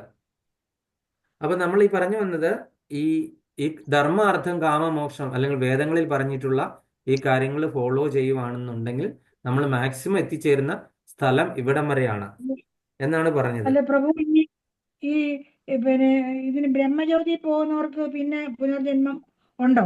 ഇല്ല അല്ലേ? ആ മാതാജി, എത്ര നാൾ വേണമെങ്കിലും നമുക്ക് ആ ബ്രഹ്മജ്യോതിയിൽ ഇങ്ങനെ ലയിച്ച് കിടക്കാം നമ്മുടെ ആത്മാവിന്. അപ്പൊ നോക്കി കഴിയുമ്പോഴത്തേന് പിന്നെ ലയനം മാത്രമേ ഉള്ളൂ, ആസ്വാദനമില്ല. ലയനം മാത്രം മെർജായിട്ട് കിടക്കുക, അതുമായിട്ട് മെർജ് ചെയ്ത് കിടക്കുന്നു. ഭഗവാൻ പ്രകാശ രൂപത്തിൽ വരുമ്പോൾ അത് ബ്രഹ്മജ്യോതിയായി, ഭഗവാൻ ശബ്ദരൂപത്തിൽ വരുമ്പോൾ ഓങ്കാരം ഹരിനാമമായി, ഭഗവാൻ ജലരൂപത്തിൽ വരുമ്പോൾ അത് ഗംഗാജലമായി അല്ലെങ്കിൽ തീർത്ഥമായി, ഭഗവാൻ ശബ്ദരൂപത്തിൽ വരുമ്പോൾ ഹരിനാമം ആയി, ഭഗവാൻ പിന്നെ എന്താണ് തിലകത്തിന്റെ രൂപത്തിൽ വരുവാണെങ്കിൽ അതെന്താണ് ഗോപീചന്ദനമായി മാറി, ഭഗവാൻ ധാമത്തിന്റെ രൂപത്തിൽ വന്നപ്പോൾ അത് വൃന്ദാവനമായി മാറി. അങ്ങനെ ഭഗവാൻ അന്നത്തിന്റെ രൂപത്തിൽ വന്നപ്പോൾ അതെന്തായി പ്രസാദമായി മാറി. അപ്പൊ എന്ന് പറഞ്ഞ പോലെ തന്നെ ഇതെല്ലാം ഭഗവാന്റെ ഒരു മയമാണ്. അപ്പൊ ഒരിക്കലും അതാ ചോദിച്ച ചോദ്യം എന്താണ്? ഞാൻ ചോദിച്ചത് ബ്രഹ്മജ്യോതിയില് ലയിക്കുന്നവർക്ക് പിന്നെ ജന്മം ഉണ്ടോന്ന് ചോദിച്ചത്. അത് തീർച്ചയായിട്ടും ഉണ്ടാകും. അവ ആസ്വാദനം എപ്പം വേണമെന്ന് തോന്നിക്കഴിഞ്ഞാൽ അപ്പോഴേ അവര് താഴോട്ട് പോരും. ആസ്വാദനം എപ്പോൾ ആസ്വദിക്കണം തോന്നുന്നു, ലയനം കഴിഞ്ഞിട്ട് ആസ്വദിക്കാൻ തോന്നുന്നു, അപ്പോഴേ അവര് താഴ്ത്തപ്പെടുന്നു. ബ്രഹ്മജ്യോതി എന്ന് പറഞ്ഞാൽ ഭഗവാന്റെ മുഖകാന്തിയാണ് അല്ലേ, മുഖകാന്തിയാണ്. ആ ഒരു തേജസ്സാണ് വരുന്നത്, പ്രകാശം അല്ലെ. ഭഗവാൻ ആത്മീയ ലോകങ്ങളിൽ സൂര്യചന്ദ്രന്മാരില്ല, പ്രകാശം മുഴുവൻ ഭഗവാന്റെ ബ്രഹ്മജ്യോതി വഴിയാണ്. അപ്പൊ ആ പ്രകാശത്തിലാണ് ലയിക്കാൻ ഇഷ്ടമാണ്. സാക്ഷാൽ ഭഗവാൻ അവിടെ ഇരിക്കുക. നമ്മൾ സൂര്യപ്രകാശത്തിൽ എക്സാമ്പിൾ കണ്ടില്ല, സൂര്യപ്രകാശത്തിൽ പോകാനായിട്ടാണ് നമുക്ക് ഇഷ്ടം. നമുക്ക് സൂര്യഗോളത്തിന്റെ ഉള്ളിൽ പോകാനായിട്ട് ആഗ്രഹമില്ല. സൂര്യഗോളം വൈകുണ്ഠ ലോകം, സൂര്യപ്രകാശം ബ്രഹ്മജ്യോതി, അതുപോലെ തന്നെ അതിന്റെ ഉൾഭാഗം ഗോലോക വൃന്ദാവനം. മനസ്സിലായില്ലേ? നമ്മൾ നേരത്തെ 3 റിയലൈസേഷൻ പഠിച്ചു, ഏതൊക്കെയായിരുന്നു? ബ്രഹ്മം, പരമാത്മാവ്, ഭഗവാൻ. ബ്രഹ്മൻ റിയലൈസേഷൻ ഏതാണ്? സൂര്യരശ്മി. പിന്നെ അടുത്ത് എന്താണ്? അതായത് നമ്മൾ ഈ പറയുന്ന ബ്രഹ്മജ്യോതി. പിന്നെ അടുത്തത് പരമാത്മാ റിയലൈസേഷനിൽ വരുന്നവര് വൈകുണ്ഠ ലോകം അല്ലെങ്കിൽ സൂര്യഗോളത്തിന്റെ ഉപരിതലം, അതുപോലെ തന്നെ ഗോലോക വൃന്ദാവനം എന്ന് പറഞ്ഞു കഴിഞ്ഞാൽ സൂര്യഗോളത്തിന്റെ ഉൾഭാഗം. നമ്മൾ അവിടെ ചെല്ലാനായിട്ടാണ് ആഗ്രഹിക്കേണ്ടത് ശരിക്കും അല്ലേ. ഓക്കെ, ഇനി അടുത്തത് നമ്മൾ വേറെ ചില വ്രതങ്ങൾ എടുത്തു കഴിഞ്ഞാൽ ഇതേപോലെ തന്നെ നമുക്ക് ഈ പറയുന്ന അത് ഏതായിരുന്നു? ചാതുർമാസ്യ വ്രതം. ആരെങ്കിലും ചാതുർമാസ്യ വ്രതം എടുത്തിട്ടുണ്ടോ? ആരും എടുത്തിട്ടില്ല അല്ലേ. നമ്മൾ ഭൗതിക ലോകത്തില് ചാതുർമാസ്യ വ്രതം എടുക്കാനായിട്ട് വലിയ ഞാൻ ബുദ്ധിമുട്ടാണ്. ആകെ എടുക്കുന്ന ഏകാദശി മാത്രമേ ഉള്ളൂ, വേറെ ഒന്നുമില്ല. അതെ, ഏകാദശി അതെങ്കിലും എടുത്താൽ നല്ല കാര്യം. ഭൗതിക അതേ ഉള്ളൂ, ഭൗതിക വേറെ ലോകത്തിൽ ഇപ്പൊ ഒന്നുമില്ല. എടുക്കുന്നവർ ചിലരൊക്കെ ഉണ്ട്. നമ്മൾ വൈഷ്ണവരായിട്ടുള്ള പലരെയും ചാതുർമാസ്യ വ്രതം എടുക്കുന്നവർ കാണും. പക്ഷെ നമ്മൾ ഈ ജോലിക്കൊക്കെ പോകുന്നവർക്ക് വലിയ ബുദ്ധിമുട്ടാണ്. അതിലെ ഓരോ മാസങ്ങളിൽ ചിലപ്പോൾ തൈര് ഉപേക്ഷിക്കേണ്ടതായിട്ടുണ്ട്, ചിലപ്പോൾ ഇലക്കറികൾ അതെ, ഉപേക്ഷിക്കണം. 4 മാസം 4 കൂട്ടം കാര്യങ്ങൾ ഉപേക്ഷിക്കണം. അങ്ങനെ ഓരോ മാസം ഓരോരോ കാര്യങ്ങൾ ഉപേക്ഷിച്ചുകൊണ്ടുള്ള, ചില സമയത്ത് കട്ടിലേക്ക് കിടക്കാൻ പാടില്ല, തറയിൽ മാത്രം കിടന്നുകൊണ്ട് ഒരു ഇതുപോലെ ഷീറ്റ് പോലും വിരിക്കാതെ കിടക്കേണ്ടി വരും. അങ്ങനെയൊക്കെയുള്ള കർശനമായിട്ടുള്ള നിബന്ധനകളുണ്ട്. അപ്പൊ ഇതൊക്കെ അനുഷ്ഠിച്ചു കഴിഞ്ഞു കഴിഞ്ഞാൽ അവർക്ക് സ്വർഗീയ ജീവിത സുഖങ്ങൾ, സ്വർഗത്തിലെത്തി പോകാൻ വേണ്ടിയിട്ടാണ് ഈ ചാതുർമാസ്യ വ്രതമൊക്കെ എടുക്കുന്നത് അല്ലേ. അപ്പൊ ഇത് കർമ്മകാണ്ഡ വിഭാഗത്തിലാണ് പെടുന്നത്. ഇതും കൊണ്ടല്ല ഫലേച്ഛ അനുസരിച്ചിട്ടാണ് നമ്മൾ ഇത്ര കഠിനമായ വ്രതങ്ങളൊക്കെ എടുക്കുന്നത്. അപ്പൊ ഈ സോമരസമൊക്കെ ഇത് ആസ്വദിക്കാൻ വേണ്ടിയിട്ട് നമ്മൾ ഈ കഠിനമായ വ്രതം എടുക്കേണ്ട ആവശ്യമുണ്ട്. നമുക്കിവിടെ വളരെ എലിവേറ്ററെ കയറി നമ്മൾ ഈ 100 നില ഈ ഒന്നൊന്നായിട്ട് ചവിട്ടി കയറുന്നതിനേക്കാൾ നല്ല എലിവേറ്ററെ കയറി നമ്മൾ പോകുന്ന കാര്യങ്ങളാണ് നമ്മൾ പഠിച്ചുകൊണ്ടിരിക്കുന്നത്. അപ്പൊ നമ്മൾ ഈ ചാതുർമാസ്യ വ്രതം എടുക്കേണ്ട ആവശ്യമോ അങ്ങനെയുള്ള കാര്യങ്ങളൊന്നും ചെയ്യേണ്ട കാര്യമില്ല. നമുക്ക് 15 ദിവസത്തിലൊന്നൊരു ഏകാദശി, അതുപോലെ തന്നെ വളരെ ഫ്രീ ആയിട്ട് നമുക്ക് കിട്ടിയ ഹരേ കൃഷ്ണ മഹാമന്ത്ര ജപം, അതുപോലെ തന്നെ എന്താണ് മധുരാവാസ ശ്രീ, ഇതുപോലെ തന്നെ നമ്മൾ എന്താണ് ഭഗവത്ഗീത, ശ്രീമദ് ഭാഗവതം, ഇതൊക്കെ തന്നെ മതി നമുക്ക് നമുക്ക് നേരെ നമ്മളുടെ ലക്ഷ്യസ്ഥാനത്തേക്ക് എത്തിച്ചേരാനായിട്ട്. അടുത്ത 44-ാമത്തെ ശ്ലോകം. ഭോഗൈശ്വര്യ പ്രസക്താനാം തയാവഹൃത ചേതസാം വ്യവസായാത്മികാ ബുദ്ധി സമാധോ ന വിധീയതേ. ഭോഗൈശ്വര്യ പ്രസക്താനാം തയാവഹൃത ചേതസാം വ്യവസായാത്മികാ ബുദ്ധി സമാധോ ന വിധീയതേ. ഹരേ കൃഷ്ണ. രാധിക മാതാജി. ഹരേ കൃഷ്ണ. ഓം നമോ ഭഗവതേ വാസുദേവായ. ശ്ലോകം 44. ഭോഗൈശ്വര്യ പ്രസക്താനാം ദയാപഹൃത ചേതസാം വ്യവസായാത്മികാ ബുദ്ധി സമാധോ ന വിധീയതേ. ഹരേ കൃഷ്ണ. ഹരേ കൃഷ്ണ. മല്ലിക മാതാജി. മാതാജി മ്യൂട്ടിലാണ്. ഹരേ കൃഷ്ണ. ഓം നമോ ഭഗവതേ വാസുദേവായ. ശ്ലോകം 44. ഭോഗൈശ്വര്യ പ്രസക്താനാം ദയാപഹൃതചേതസാം വ്യവസായാത്മികാ ബുദ്ധി സമാധൗ ന വിധീയതേ. ഹരേ കൃഷ്ണ. ഹരേ കൃഷ്ണ.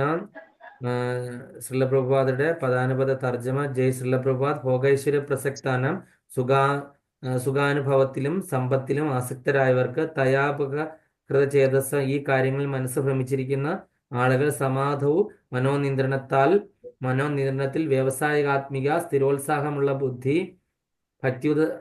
ഭക്തിയുത ഭഗവത് സേവനം ന വിധീയതയെ ഉണ്ടാകുന്നില്ല.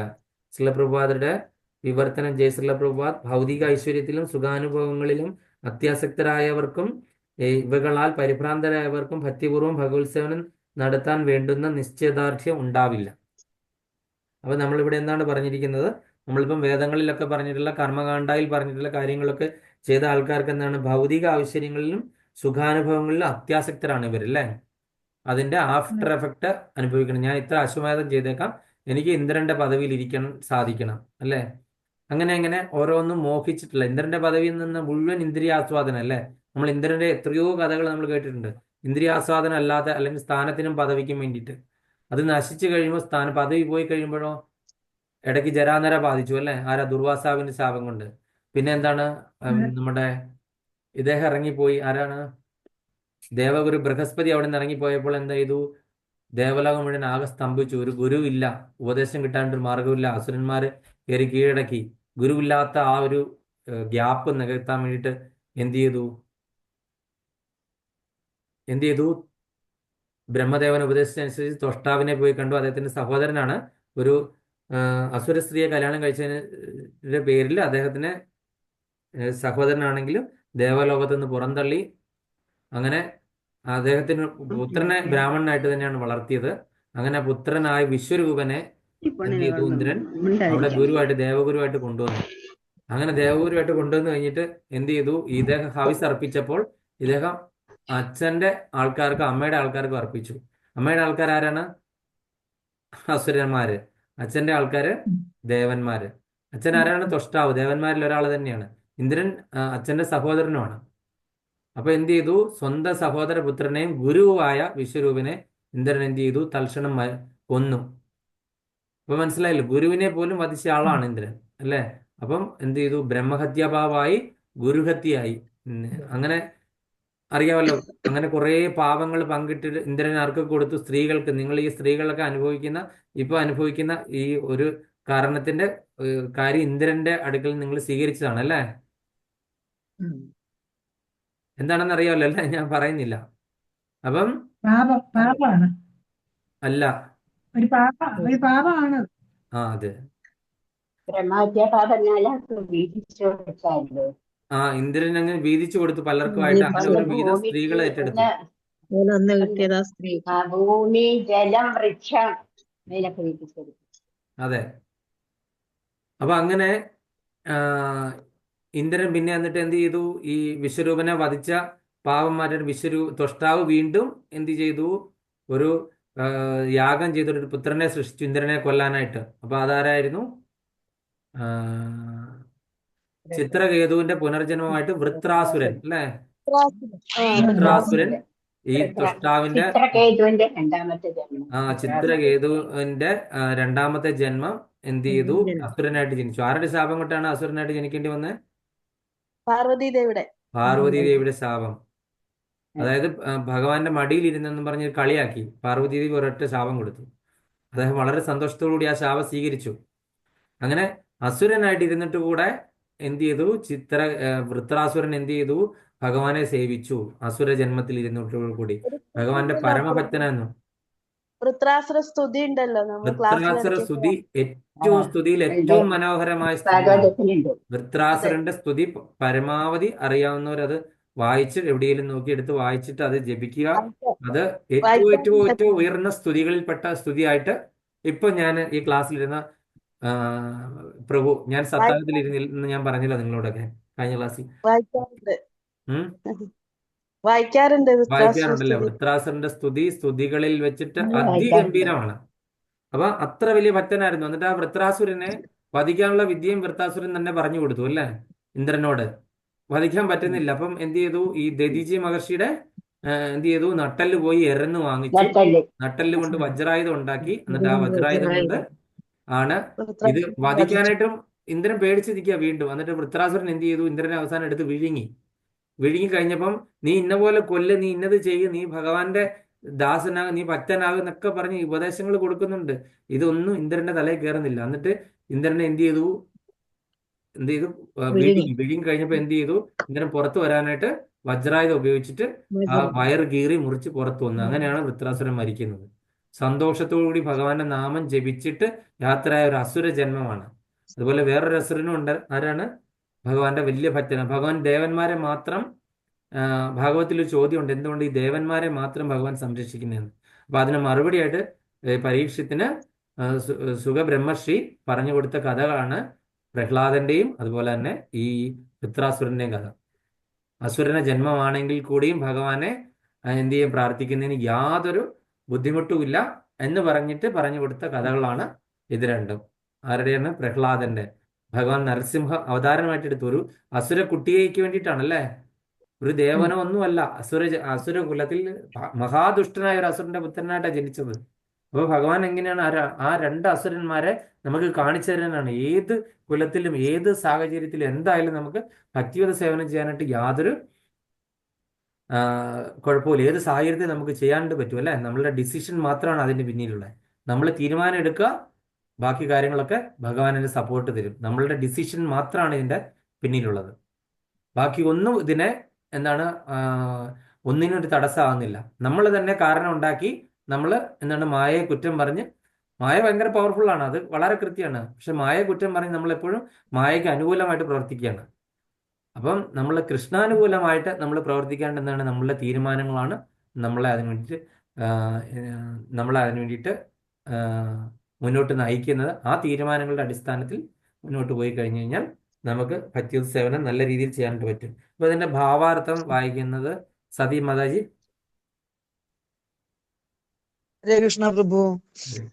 ഓം നമോ ഭഗവതേ വാസുദേവായ. ശ്രീമദ് ഭഗവത്ഗീത അധ്യായം 2 ശ്ലോകം 44. ഭാവാർത്ഥം ബൈ ശീല പ്രഭുപാദ് കി ജയ്.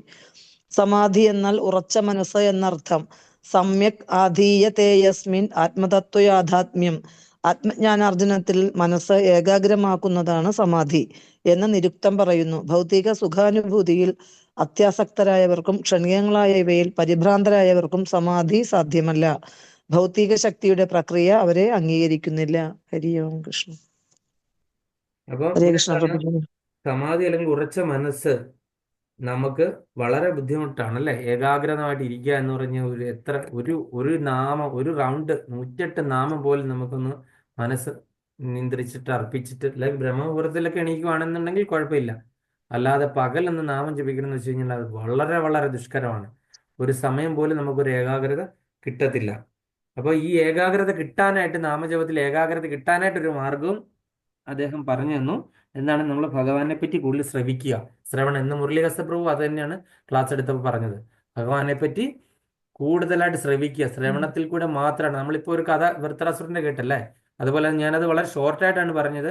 വലിയ കഥയാണ്. ഈ ചിത്രകേതു ആരായിരുന്നു എന്ന് നോക്കിക്കഴിഞ്ഞു കഴിഞ്ഞാൽ അദ്ദേഹം എന്താണ് എത്ര 1,00,000-ൽ പരം ഭാര്യമാരൊക്കെ ഉണ്ടായിരുന്ന ഒരു വ്യക്തിയായിരുന്നു അല്ലേ. അത്രയും ഭാര്യമാരായിട്ട് പുത്രന്മാർ ഒന്നും ഇല്ല. നിങ്ങൾ ആ കഥ അറിയായിരിക്കും അല്ലേ. നാരദമുനി, ഭാഗവതം കേട്ടിട്ടുള്ളവർക്കൊക്കെ അറിയാം. ശാന്തകുമാരി മാതാജിക്കും ജാതിക മാതാജിക്കും ഒക്കെ അറിയാമായിരിക്കും. അദ്ദേഹം പുത്രൻ മരിച്ചുപോയ കാര്യവും എന്നിട്ട് പുത്രൻ വന്ന് 100 സംസാരിക്കുന്ന ഭാര്യമാരുണ്ടായിരുന്നു. 100 ഭാര്യമാരുണ്ടായിരുന്നു. അച്ഛന് 100 ഭാര്യമാരുണ്ടായിരുന്നു. അന്നേരം ഒരു മാമ്പഴം ഏതോ കൊടുത്തിട്ട് വിഷം ഉണ്ടായിരുന്ന കൊടുത്ത് ഒരു മറ്റു ഭാര്യമാര് എന്ത് ചെയ്തു? എല്ലാരും കൊല്ലു വിഷം കൊടുത്ത് കൊന്നു കൊല്ലുന്നത് കുട്ടിയെ. കൊന്നു കൊന്നു. അപ്പൊ ആ ഒരു കഥയിലേക്കൊക്കെ പോയി കഴിഞ്ഞു കഴിഞ്ഞാൽ നമുക്ക് മനസ്സിലാകും അല്ലേ. അപ്പൊ ചിത്രകേതു ആരായിരുന്നെന്നും ആ ചിത്രകേതു യക്ഷനായിട്ട് ഉയർത്തപ്പെട്ടു. പിന്നീട് പാർവതി ദേവി ചെറിയൊരു അപരാധത്തിന്റെ പേരിൽ പാർവതി ദേവി ഒരൊറ്റ ശാപം അങ്ങ് കൊടുത്തു. കാര്യം മഹാദേവൻ ആ അത് ആ സമയത്ത് ചിത്രകേതു ചിരിച്ചുകൊണ്ടിരിക്കുകയായിരുന്നു അല്ലേ. മഹാദേവൻ ആ അറിയാം ഇവൻ ചിത്രകേതു ഭഗവാന്റെ പരമഭക്തനായിട്ടുള്ളതാണ്, ഇവൻ ഒരിക്കലും ശാപത്തില് എന്ത് ചെയ്തു ദുഃഖിക്കില്ല എന്ന് മഹാദേവൻ അറിയാമായിരുന്നു. അപ്പൊ മഹാദേവൻ നോക്കി, ദേവി അച്ഛൻ കണ്ടില്ലേ, ദേവി ശാപം കൊടുത്ത് ദേവി നാണം കെടേണ്ടി വന്നില്ലേ, കണ്ട് സന്തോഷപൂർവ്വം സ്വീകരിച്ചു. ദേവിക്ക് ഒരുപാട് നന്ദിയും പറഞ്ഞു. എനിക്ക് എത്രയും പെട്ടെന്ന് ഭഗവാന്റെ അടുത്തെത്താമല്ലോ, ദേവി അതിന് കാരണക്കാരിയായല്ലോ എന്ന് പറഞ്ഞിട്ട്. അസുരന്റെ അച്ഛനും ജന്മമാണെങ്കിൽ അമ്മയും എന്താണ് ഏത് ജന്മത്തിലെ അച്ഛനും അമ്മയാണ് ചോദിക്കുന്നത്. ഏത് ജന്മത്തിലെ അതേ അച്ഛനും മാതാജി അമ്മയാണ് കൃത്യമായിട്ടും ആ കുട്ടി ചോദിച്ചത് എന്താണ്, ആ നാരദമുനി ജീവിപ്പിച്ചു കഴിഞ്ഞപ്പം ഏത് ജന്മത്തിലെ അച്ഛനും അമ്മയാണെന്ന് ചോദിച്ചു. അപ്പോഴത്തേനും ചിത്രകേതുവിന്റെ കിളി പോയി. ഇതുവഴി 2 കിളി. ഇങ്ങനെ ഒരു പുത്രനെ കിട്ടിയിട്ട് എന്ത് കാര്യം. അപ്പം മനസ്സിലായി ഈ പുത്രന്റെ ഈ മക്കളെയൊക്കെ ഒരുപാട് പ്രതീക്ഷകളോട് വളർത്തിയിട്ട് നമ്മളോട് ഇതുപോലെ ഒരു ചോദ്യം ചോദിക്കാനുള്ള അവസ്ഥയോ. മനസ്സിലായില്ലേ. അവസാനം നിങ്ങൾ എവിടുത്തെ അമ്മ, നിങ്ങൾ എനിക്ക് വേണ്ടിയിട്ട് എന്ത് ചെയ്തു എന്നൊക്കെ 2-3 ചോദ്യമൊക്കെ ചോദിച്ചു കഴിഞ്ഞു കഴിഞ്ഞാൽ തീർന്നില്ലേ, തകർന്നു പോയില്ലേ. ഇത് തകരാതിരിക്കാൻ വേണ്ടിയിട്ടാണ് ഭാഗവതം കേൾക്കണം എന്ന് പറയുന്നത്. മനസ്സിലായില്ലേ. അപ്പം 45-ാമത്തെ ശ്ലോകം. ത്രൈഗുണ്യ വിഷയാ വേദ നിസ്ത്രൈഗുണ്യോ ഭവാർജുന നിർദ്വന്ദ്വോ നിത്യസത്വസ്തു നിർയോഗക്ഷേമ ആത്മവാൻ. ഇത് ഒരു പ്രധാനപ്പെട്ട ശ്ലോകമാണ്. ത്രൈഗുണ്യ വിഷയാ വേദ നിസ്ത്രൈഗുണ്യോ ഭവാർജുന നിർദ്വന്ദ്വോ നിത്യസത്വസ്തു നിർയോഗക്ഷേമ ആത്മവാൻ. ഹരേ കൃഷ്ണ. ഷിബി മാതാജി.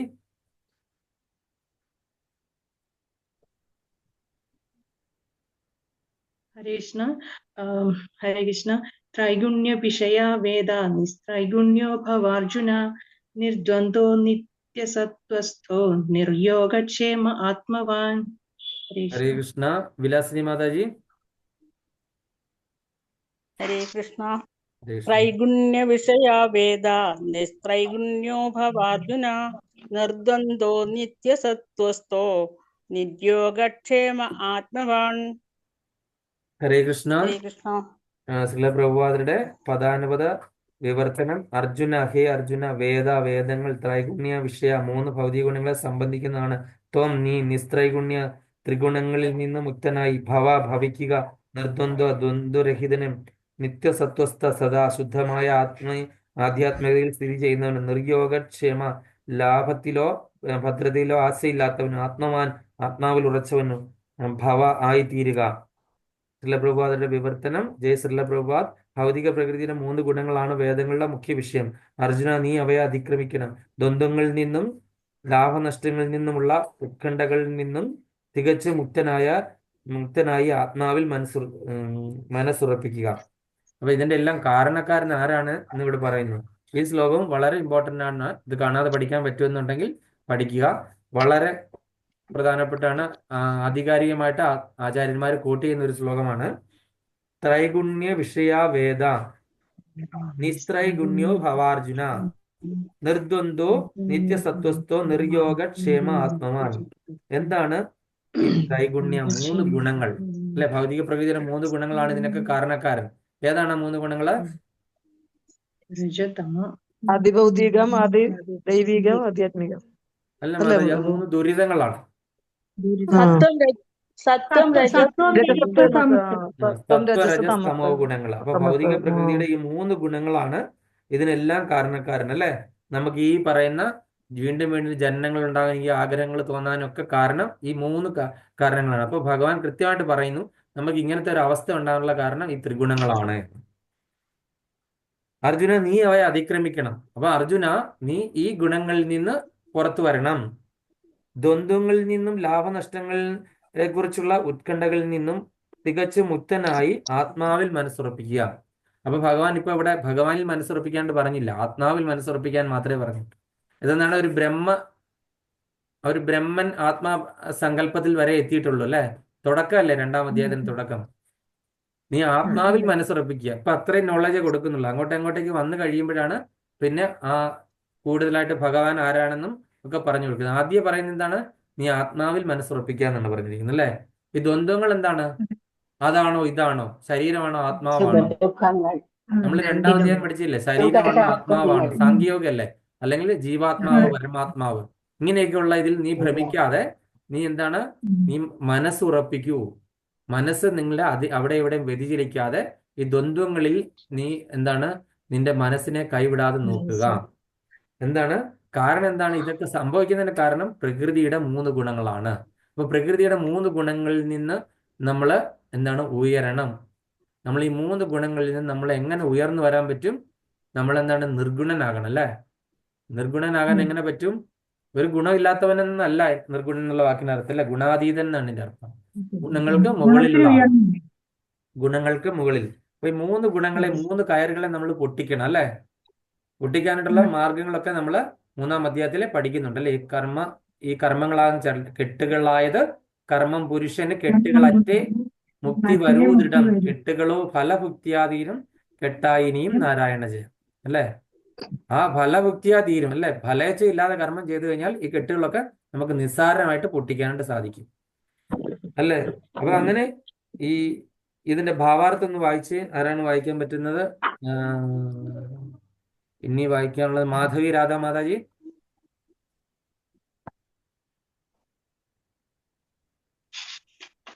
മാധവി രാധാ മാതാജി ഇല്ല. ശാന്തകുമാരി മാതാജി വായിച്ചു.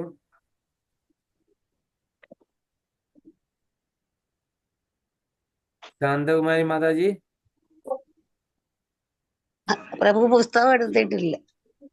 കുഴപ്പമില്ല. അപ്പൊ ആരാണ് അടുത്ത് വായിക്കാനുള്ളത്? ലൈല മാതാജി.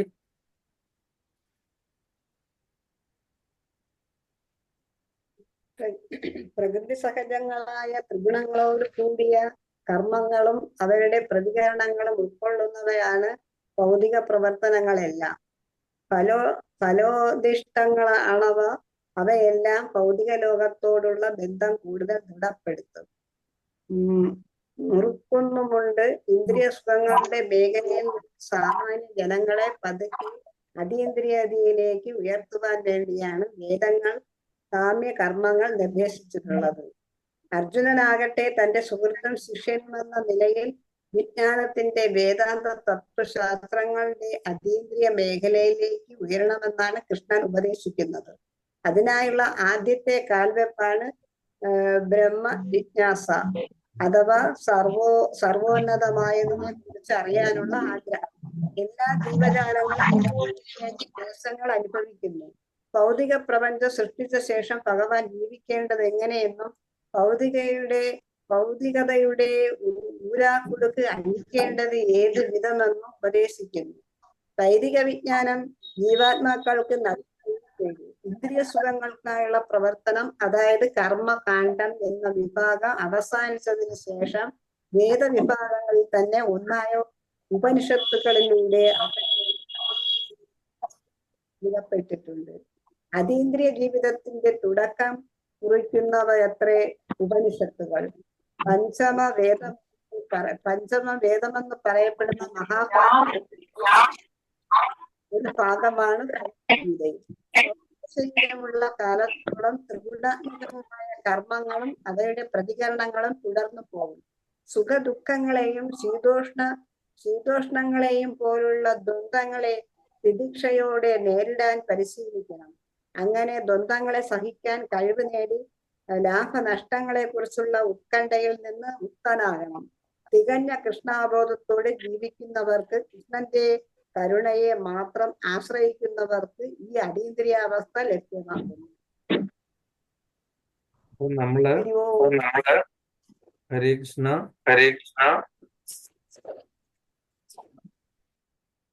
പ്രഭു നമ്മള് എക്കോ വരുന്നു എല്ലാരും ഒന്ന് മ്യൂട്ടായാൽ ശരിക്കും കേൾക്കുമായിരുന്നു. ആ എക്കോ വരുന്ന ആകെ ലൈല മാതാജിയെ ഓൺ ആക്കുമ്പോൾ മാത്രമേ ഉള്ളൂ എക്കോ വരുള്ളൂ. ഞാൻ പലപ്പോഴും ശ്രദ്ധിച്ചു, എന്താന്ന് എനിക്ക് ഹരേ കൃഷ്ണ അറിയില്ല. പ്രഭുജി. ആ ഹരേ കൃഷ്ണ. ഹരേ കൃഷ്ണ മാതാജി. ഞാൻ ഒന്നിറങ്ങിക്കോട്ടെ. മാതാജിക്ക് വിസിറ്റേഴ്സ് കാണുമായിരിക്കും അല്ലേ? ശരി മാതാജി. ഹരേ കൃഷ്ണ. വിസിറ്റർ അല്ല, വീട്ടിൽ നിന്ന് ആള് വന്നേക്കുന്ന, അമ്മ അങ്ങോട്ട് ചെല്ലാൻ പറഞ്ഞെന്ന്. അതെയോ? ഓക്കെ എന്നാ മാതാജി. ഹരേ കൃഷ്ണ. ഹരേ കൃഷ്ണ. ഹരേ കൃഷ്ണ. ഹരേ കൃഷ്ണ. ഹരേ കൃഷ്ണ. അപ്പൊ നമ്മൾ എന്താണ് പറഞ്ഞുകൊണ്ടിരുന്നത്? ഈ വേദങ്ങളിലൊക്കെ പറഞ്ഞിരിക്കുന്ന കാര്യങ്ങളിൽ ഒക്കെ നമ്മൾ ഈ ത്രിഗുണങ്ങളിൽ നിന്ന് കരകയറാനായിട്ടുള്ള കാര്യങ്ങളെ പറ്റി അതിൻ്റെ അകത്ത് പറഞ്ഞിട്ടുണ്ടെങ്കിലും നമ്മൾ ഈ 3 ഗുണം ഷിബി മാതാജി മ്യൂട്ട് ആക്കുവന്നു.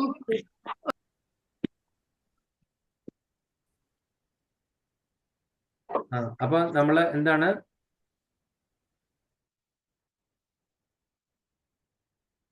അപ്പൊ ഈ ത്രിഗുണാത്മകമായിട്ടുള്ള കാര്യങ്ങൾ, അത് സത്വഗുണമാണെങ്കിലും രജോ ഗുണമാണെങ്കിലും തമോ ഗുണമാണെങ്കിലും അത് ബന്ധനം തന്നെയാണ് നമ്മൾ കണ്ടല്ലേ. അതിനെല്ലാം പാപപ്രതികരണങ്ങളുണ്ട്. അതെല്ലാം ഈ കർമ്മകാണ്ഡായിൽ വിവരിച്ചിട്ടുണ്ട്. വേദങ്ങളിലൊക്കെ പറഞ്ഞിരിക്കുന്ന കർമ്മകാണ്ഡായിൽ ഇതെങ്ങനെ ഞാൻ പറഞ്ഞില്ലേ, മോക്ഷം വരെയുള്ള കാര്യങ്ങളെ പറ്റി പറഞ്ഞിട്ടുണ്ട്. ഈ ത്രിഗുണങ്ങളെ ഇപ്പൊ ഈ ത്രിഗുണങ്ങളിൽ കിടന്ന് കളിച്ചു കഴിഞ്ഞാൽ നമ്മൾ എവിടം വരെയാണ് പറഞ്ഞത്? ഈ കൂടി വന്ന സ്വർഗം വരെ പോകും. അവിടെ നിന്ന് വീണ്ടും താഴ്ത്തപ്പെട്ട് വീണ്ടും ഭൗതിക ലോകത്തിൽ ജന്മം എടുക്കേണ്ടി വരും. ഈ ഒരു ചക്രത്തിൽ ഇങ്ങനെ കറങ്ങിക്കൊണ്ടിരിക്കും. നല്ലത് ചെയ്തു കഴിഞ്ഞാൽ അതിന്റെ ഫലം അനുഭവിക്കാണ്ട് ചിലപ്പോൾ ദേവലോകങ്ങളിൽ പോയി കുറെ മദ്യവും മദിരാശിയൊക്കെ ആയിട്ട് നടക്കേണ്ടി വരും അല്ലെ. നമുക്കപ്പോ വീണ്ടും എന്താണ് ഈ ഭൗതിക ലോകത്തിൽ ജനിക്കുകയും മരിക്കുകയും ഈ പ്രക്രിയ തുടർന്നുകൊണ്ടേയിരിക്കും. അതും ഭൗതിക ലോകം തന്നെയാണ്, ആത്മീയ ലോകം അല്ലാത്തത് കൊണ്ട്. അപ്പൊ അങ്ങനെ തികഞ്ഞ കൃഷ്ണാവബോധത്തോട് ജീവിക്കുന്നവർക്ക് കൃഷ്ണൻ കരുണയെ മാത്രം ആശ്രയിക്കുന്നവർക്ക് അതീന്ദ്രിയ അവസ്ഥ ലഭ്യമാക്കുന്നു. അപ്പൊ നമ്മൾ തികഞ്ഞ കൃഷ്ണാവബോധത്തോടുകൂടിയാണ് ജീവിക്കുന്നത് എങ്കിൽ നമുക്ക് എന്താണ് ഈ പറയുന്ന ഭൗതിക പ്രകൃതിയുടെ ത്രിഗുണങ്ങളിൽ നിന്ന് ഉയരാണ്ട് സാധിക്കും. നമ്മൾ എന്താണ് ശുദ്ധ സാത്വിക് മോഡിലേക്ക് എത്തിച്ചേരാൻ സാധിക്കും. നമ്മളിപ്പോ ഇവിടെയൊക്കെ വേദങ്ങളിലൊക്കെ പറഞ്ഞിരിക്കുന്ന ആരാണ്? ഭഗവാന്റെ പേര് പറഞ്ഞിട്ടില്ല അല്ലെ. ഇങ്ങനെ ഒരാളുണ്ട്, അദ്ദേഹത്തിനെ ഇങ്ങനെ പൂജിക്കണം ഇന്നതൊക്കെ പറയുന്നുണ്ട്, പേര് മാത്രം പറയുന്നില്ല. അപ്പൊ അങ്ങനെ വേദവ്യാസ മഹർഷി ആകെപ്പാടെ ബുദ്ധിമുട്ടിയിരുന്ന സമയത്ത് അദ്ദേഹത്തിന് ഒരു ആസ്വാദനവും ഇല്ല. അദ്ദേഹത്തിന് ഭയങ്കര മൗഢ്യമായിട്ട് ഇങ്ങനെ ഇരുന്ന സമയത്ത് എന്താണ് അദ്ദേഹത്തിന്റെ ആ മനസ്സിന്റെ ഇംഗിതം അറിഞ്ഞ് അദ്ദേഹത്തിന്റെ ഗുരുവായ നാരദമുനി എത്തി. നിനക്ക് എന്ത് സംഭവിച്ചു, എന്താണ് നീ ഇങ്ങനെ ദുഃഖിതനായിട്ടിരിക്കുന്നതെന്ന് ചോദിച്ചപ്പോൾ പറഞ്ഞു, എനിക്ക് ഈ വേദങ്ങളും 18 പുരാണങ്ങളും ഇതിഹാസങ്ങളും എല്ലാം ഞാൻ എഴുതി കഴിഞ്ഞിട്ട് എനിക്ക് യാതൊരു സന്തോഷവും ആത്മസംതൃപ്തി ഇല്ല, ഞാൻ ആകെ ദുഃഖിതനാണെന്ന് പറഞ്ഞപ്പോഴത്തേക്കും പറഞ്ഞു, നീ ഇതിലൊന്നും ഭഗവാൻ ആരാണെന്ന് പറഞ്ഞിട്ടില്ല അല്ലെ, ഭഗവാന്റെ ലീലകളെ പറ്റി പറഞ്ഞിട്ടില്ല. അപ്പൊ ഭഗവാൻ പൂർണ്ണമായിട്ടും പുസ്തക രൂപത്തിൽ അവതരിച്ചിരിക്കുന്ന ഏതായിട്ടാണ്? ശ്രീമദ് ഭാഗവതമായിട്ട് അല്ലെ. പുസ്തക രൂപത്തിൽ ഭഗവാന്റെ പ്രത്യക്ഷ അവതാരമാണ് ശ്രീമദ് ഭാഗവതം. അപ്പൊ ആ ശ്രീമദ് ഭാഗവതം എന്താണ്? നീ എഴുതുക, ഭഗവാനെ പറ്റി എഴുതുക, എന്നിൽ മാത്രമേ ഉള്ളൂ നിനക്ക് എന്താണ് ആസ്വാദനം ഉണ്ടാകത്തുള്ളൂ. ഭഗവാന്റെ ലീലകൾ, ആ 10ാമത്തെ സ്കന്ധം മുഴുവനും ഭഗവാന്റെ ലീലകളാണ് പറഞ്ഞിരിക്കുന്നത്. ആ 10ാമത്തെ സ്കന്ധത്തില് കംപ്ലീറ്റ്ലി ഭാഗവതം മുഴുവൻ അതിൻ്റെ അകത്താണ് അല്ലെ. ആ 10ാമത്തെ സ്കന്ധം ഭഗവാന്റെ ഓരോ ലീലകള് അത് എത്ര മധുരമാണ്, എത്ര അതീന്ദ്രിയമാണ് അല്ലെ. അപ്പൊ ആ ഒരു ലീലകളെല്ലാം എഴുതി ഭഗവാൻ കൃഷ്ണസ്തു ഭഗവാൻ സ്വയം എന്ന് പറയും. അതുപോലെ നാമസങ്കീർത്തന എസ്യ, ഇതൊക്കെ ഭാഗവതം മുഴുവൻ എഴുതി കഴിഞ്ഞപ്പോഴാണ് ഇദ്ദേഹത്തിന് എന്താണ് ആ സന്തോഷമുണ്ട്. അതുപോലെ വായിക്കുന്ന ആൾക്കാർക്കും, ഈ ഭാഗവതം കേൾക്കുന്നവർക്കും ശ്രവിക്കുന്നവർക്കും അതുപോലെ തന്നെ ഭാഗവതം വായിക്കുന്ന ആൾക്കാർക്കും എല്ലാം തന്നെ ഈ പറയുന്ന മധുരം അതുപോലെ തന്നെ ഭയങ്കര ആസ്വാദനം, എൻജോയ്മെന്റ്, ആനന്ദത്തിൽ നിർവൃതിയിൽ ആറാടുകയാണ് അല്ലെ. ഭാഗവത രസാമൃതം കുടിക്കുക എന്നാണ് പറയുന്നത് അല്ലെ. അപ്പൊ അങ്ങനെ ആ ഒരു കുടിക്കാനായിട്ട് എത്തുന്ന ആ ഭഗവാന്റെ പൊട്ടൻസി ഇവിടെ ഉള്ളത് കൊണ്ടാണ്. ബാക്കിയുള്ളിടത്തൊന്നും ഭഗവാൻ എന്ന് പറയുന്നുണ്ടെങ്കിലും ആരാണ് എന്താണെന്ന് പറയുന്നില്ല അല്ലെ. ഇവിടെ ഭഗവാൻ സാക്ഷാൽ കൃഷ്ണസ്തു ഭഗവാൻ സ്വയം എന്ന് പറയുന്നു. ആ കൃഷ്ണന്റെ കഥകളാണ് മുഴുവൻ പറയുന്നത്. കൃഷ്ണനെ പറ്റിയാണ് എല്ലാം, സർവ്വതും കൃഷ്ണമയമാണ്. ഭഗവാൻ തന്നെ ഭഗവാനെ പുസ്തക രൂപത്തിൽ കൊടുത്തിട്ട് ഭഗവാൻ തിരോധാനം ചെയ്തു.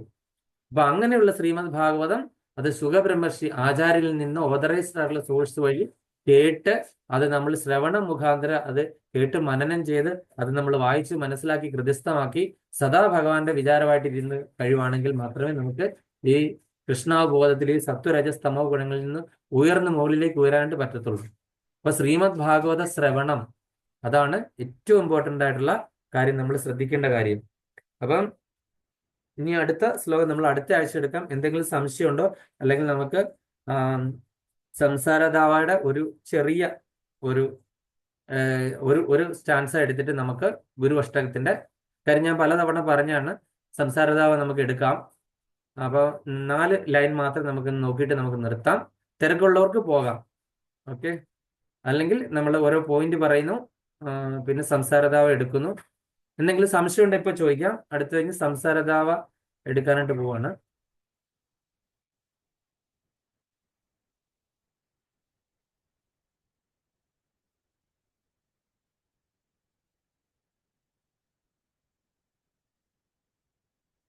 ഇത് ഗുരു അഷ്ടക എന്ന് പറയുന്നു, ഗുരു അഷ്ടകം. അപ്പൊ ഞാൻ കഴിഞ്ഞ പ്രാവശ്യം ഒരു ക്വസ്റ്റ്യൻ ആൻസർ ഇട്ടപ്പം അതിനകത്ത് സംസാരധാവ എഴുതാണ്ട് പറഞ്ഞിരുന്നു. ആരും എഴുതിയില്ല. ഞാൻ പറഞ്ഞു പിന്നീട് അത് നമുക്ക് നോക്കാം. എല്ലാവരും അത് ഡെയിലി ചൊല്ലി അത് യൂട്യൂബിൽ കേട്ടിട്ട് അതിന്റെ കൂടെ ഇത് ചൊല്ലി ലിറിക്സ് പഠിക്കണം. ഇനി നമ്മൾ വേറെ ഒരു സെക്ഷനിൽ ഇത് എല്ലാവരെയും കൊണ്ടും പാടിക്കാനായിട്ടുള്ള ഒരു ഇത് നോക്കാം. അപ്പം കുറച്ചെങ്കിലും ട്യൂണിൽ നമ്മൾ ചെയ്യാനായിട്ട് നോക്കണം. ഓക്കെ, അപ്പൊ ഇത് ശ്രീ ഗുരു അഷ്ടകം. ഇത് ആരാണ് ഇതിന്റെ രചയിതാവ്? വിശ്വനാഥ ചക്രവർത്തി ടാക്കൂറ, അദ്ദേഹമാണ് ഇത് എഴുതിയത്. ഗുരു അഷ്ടകം വിശ്വനാഥ ചക്രവർത്തി ടാക്കൂറ. അദ്ദേഹത്തെ പറ്റി നമുക്ക് പിന്നീട് ഒരു അവസരത്തിൽ അദ്ദേഹം ആരായിരുന്നു എന്തായിരുന്നു എന്നൊക്കെ നോക്കാം. അപ്പൊ ശ്രീ ഗുരു അഷ്ടകം. അപ്പൊ ഇതാണ് മംഗളാരതി ശ്ലോകം. പ്രഭു ഈ ടാക്കൂർ എന്ന് പറയുന്നത് എന്തുവാ? ടാക്കൂർ എന്ന് പറഞ്ഞാൽ ഭഗവാനാണ്, ഭഗവാന് തുല്യമായിട്ടുള്ള ആൾക്കാരെയാണ്, പ്രമുഖരായിട്ടുള്ള വ്യക്തികളെയാണ് ടാക്കൂറ എന്ന് പറയുന്നത്. ഹിന്ദിയിൽ പറയുമ്പോൾ അങ്ങനെയാണ്. ഒരു ജാതി പേരല്ലേ ഠാക്കൂർ? അത് ഇപ്പോഴാണ് പ്രഭു മാതാജി, യാദവ വംശം ഇപ്പൊ ഒരു ജാതിയായി മാറിയില്ലേ. ഭഗവാൻ യാദവ് കുലത്തിലാ പിറന്ന്. ഇപ്പൊ അത് OBC വിഭാഗത്തിൽപ്പെട്ടവരാണ് യുപിയിലൊക്കെ യാദവര്, യുപിയില് ബീഹാറിലും. ഭഗവാനെ ഠാക്കൂർജി എന്നും പറയുമല്ലോ നോർത്ത് ഭഗവാനെ ഠാക്കൂർജി എന്ന് പറയാറുണ്ട്. ഠാക്കൂർജി. അപ്പം വിശ്വനാഥ ചക്രവർത്തി ടാക്കൂറയാണ് ഇത് എഴുതുക. കാര്യം അത്ര ഉയർന്ന വ്യക്തിയാണ്, അതുകൊണ്ടാണ് അദ്ദേഹത്തിന് എഴുതാൻ പറ്റിയത്. ഈ മംഗളാരതി സോങ് ഇത് ജപിക്കുമ്പോൾ 30 മുക്കോടി ദേവകളും ഒരുപോലെ നമ്മളെ അടുത്ത് വന്ന് പ്രസന്നരാവും. ഇതാണ് ഇതിന്റെ ആ ഒരു പ്രത്യേകത, 30 മുക്കോടി ദേവകളും. അപ്പൊ നമ്മൾ ഈ ഇൻഡിവിജ്വൽ ആയിട്ട് ഓരോ ദേവന്മാരെ ആരാധി ചെയ്യേണ്ട ആവശ്യമില്ല. കാര്യം 33 കോടി ദേവന്മാരും ഇത് കേൾക്കാനായിട്ട് രാവിലെ ബ്രഹ്മ മുഹൂർത്തത്തിൽ നമ്മളുടെ അടുത്തെത്തും. ഈ മംഗളാരതി ആര് വീട്ടിൽ ചൊല്ലുന്നു. അപ്പൊ ഞാൻ അതിന്റെ ഫലശ്രുതിയാണ് ആദ്യം പറഞ്ഞത്. അപ്പം സംസാരദാവാനലിടലോക പ്രണയ കാരുണ്യ ഘന ഘനത്വം പ്രാപ്തസ്യ കല്യാണ ഗുണാർണവസ്യ വന്ദേ ഗുരു ശ്രീ ചരണാരവിന്ദം. അപ്പം സംസാരദാവ നലലിട ലോക പ്രണയ കാരുണ്യ ഘനാഘനത്വം പ്രാപ്തസ്യ കല്യാണ ഗുണാർണവസ്യ വന്ദേ ഗുരു ശ്രീ ചരണാരവിന്ദം. അപ്പൊ നമുക്ക് ലാസ്റ്റത്തെ ലൈൻ മാത്രം മനസ്സിലായി അല്ലെ, വന്ദേ ഗുരു ശ്രീ ചരണാരവിന്ദം. അതായത് ഗുരുവിന്റെ ചരണത്തെ വന്ദിക്കുന്നു എന്ന് മാത്രം നമുക്ക് മനസ്സിലായി അല്ലെ, ബാക്കിയൊന്നും മനസ്സിലായില്ല. അപ്പം എന്താണ് ഈ ഇതിനകത്ത് പറഞ്ഞിരിക്കുന്നത് നമുക്ക് നോക്കാം. അതിന്റെ അർത്ഥം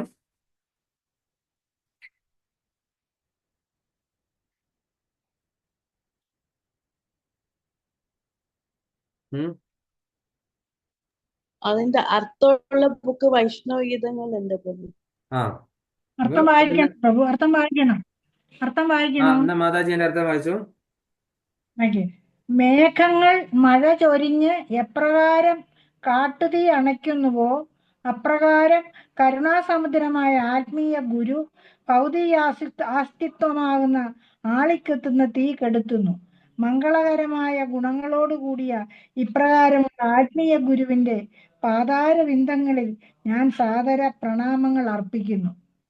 ഹരേ കൃഷ്ണ. അപ്പം എന്താണ് മേഘങ്ങൾ മഴ ചൊരിഞ്ഞ്, അപ്പൊ ഘനാഘനത്വം എന്ന് പറഞ്ഞില്ലേ, കാരുണ്യമാകുന്ന ആ ഒരു മഴ.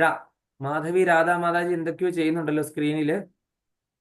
ഹരേ കൃഷ്ണ. മാതാജി എന്തോ ടിക്കൊക്കെ ഇടുന്നു, അറിയില്ല. അപ്പൊ മേഘങ്ങൾ മഴ ചൊരിഞ്ഞ് എപ്രകാരം കാട്ടുതീ അണയ്ക്കുന്നുവോ. അപ്പം ഒരു കാട്ടുതീ ഉണ്ടായി കഴിഞ്ഞു കഴിഞ്ഞാൽ ആ സമയത്ത് ഒരു മേഘം വന്ന് ഒരു മഴ പെയ്യുവാണെന്നുണ്ടെങ്കിൽ അവിടുത്തെ ജീവജാലങ്ങൾക്കും സസ്യങ്ങൾക്കും ഒക്കെ എന്തുമാത്രം കൃപയാണല്ലേ ഒരു മഴ പെയ്യുവാണെങ്കിൽ കാട്ടുതീ അണയ്ക്കാനായിട്ട്. നമ്മൾ കണ്ടില്ല വേറെ ഏതാണ്ട് രാജ്യങ്ങളിലൊക്കെ തന്നെ മാസങ്ങളോളം കാട്ടുതീ അണയ്ക്കാൻ പറ്റാതെ പാടുപെട്ടിരിക്കുന്നു അല്ലേ? ഏതാ രാജ്യം എന്ന് ഓർമ്മയുണ്ടോ? ഈ അടുത്ത കാലത്തൊക്കെ ഭയങ്കര കാട്ടുതീയായിരുന്നു, മാസങ്ങളോളം പല രാജ്യക്കാര് ശ്രമിച്ചിട്ട് കൂടി അമേരിക്കയിലൊക്കെ നടക്കാത്ത. അമേരിക്കയിൽ അമേരിക്കയിൽ അവിടെ എവിടെയോ ആണ്. അപ്പൊ മേഘങ്ങൾ മഴ ചൊരിഞ്ഞ് എപ്രകാരം കാട്ടുതീ അണയ്ക്കുന്നു അപ്രകാരം കരുണാസമുദ്രമായ ആത്മീയ ഗുരു. അപ്പം അതേപോലെ കാരുണ്യം ചൊരിയുന്ന ആളാണ് ആത്മീയ ഗുരു. ഭൗതിക അസ്വസ്ഥമാകുന്ന ആളിക്കത്തുന്ന തീ കെടുത്തുന്നു. ഈ ഗുരു എന്താണ് ചെയ്യുന്നത്? ഈ മേഘങ്ങൾ വന്നിട്ട് ഈ പറയുന്ന ഈ കാട്ടുതീ കെടുത്തുന്നത് പോലെ തന്നെ ഭൗതിക അസ്തിത്വമാകുന്ന നമ്മളുടെ ഈ ഭൗതികതയോടുള്ള കൂടുതൽ ആസക്തിയൊക്കെ എന്താണ് ഊതി കെടുത്തുന്നു. ആര്? ആത്മീയ ഗുരു. അപ്പം മംഗളകരമായ ഗുണത്തോടു കൂടിയ ഇപ്രകാരമുള്ള ആത്മീയ ഗുരുവിന്റെ പാതാരബിന്ദങ്ങളിൽ ഞാൻ സാദര പ്രണാമങ്ങൾ അർപ്പിക്കുന്നു. അപ്പൊ അദ്ദേഹത്തിന് എന്താണ്? ഒരുപാട് മംഗളകരമായ ഗുണങ്ങളുണ്ട്. അപ്പൊ അങ്ങനെയുള്ള അപ്രകാരമുള്ള ആ ഗുരുവിന് ഞാൻ എൻ്റെ സാദര പ്രണാമങ്ങൾ അർപ്പിക്കുന്നു. സംസാരദാവാനലലിടലോക പ്രണയ കാരുണ്യ ഘന ഘനത്വം പ്രാപ്തസ്യ കല്യാണ ഗുണാർണവസ്യ വന്ദേ ഗുരു ശ്രീ ചരണാരവിന്ദം. ഹരേ കൃഷ്ണ. ഞാൻ അംബിക മാതാജി.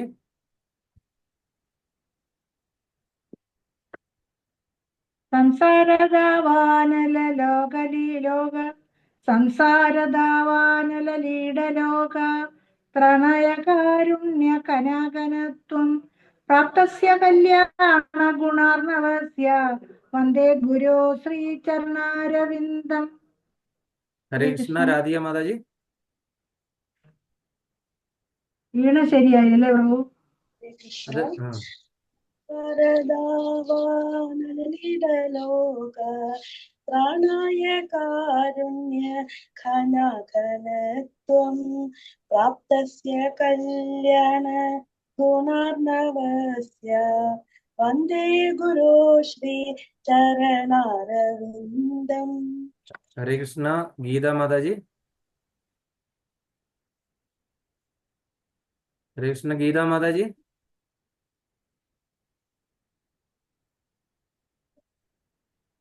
മാതാജി കേൾക്കുന്നുണ്ടോ?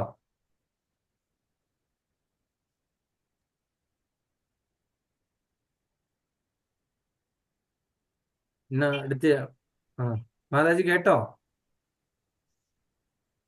ഹരേ കൃഷ്ണ. കേൾക്കുന്നുണ്ടോ? പ്രഭുജി ആരുണ്ടായിരുന്നു പറഞ്ഞോടാണോ? ഗീത മാതാജി. ഹരേ വായിച്ചോ അത്? ഈ 4 ലൈൻ ഒന്ന് പാടാനായിട്ട്.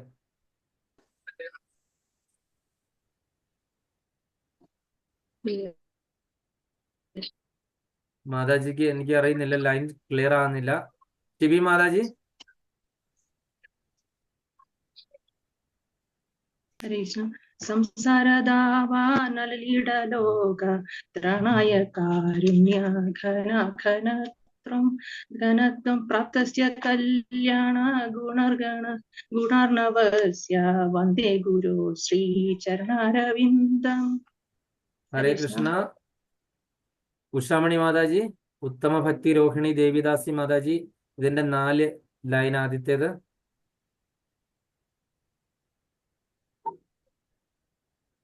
മാതാജി കേൾക്കുന്നുണ്ടാവോ?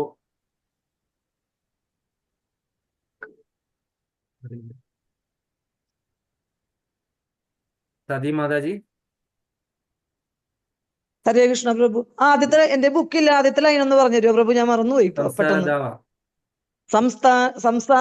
സംസാരദാവാനലലിടലോക ത്രാണായ കാരുണ്യ ഘന ഘനത്വം പ്രാപ്തസ്യ കല്യാണ ഗുണാർണവസ്യ വന്ദേ ഗുരു ശ്രീ ചരണാരവിന്ദം.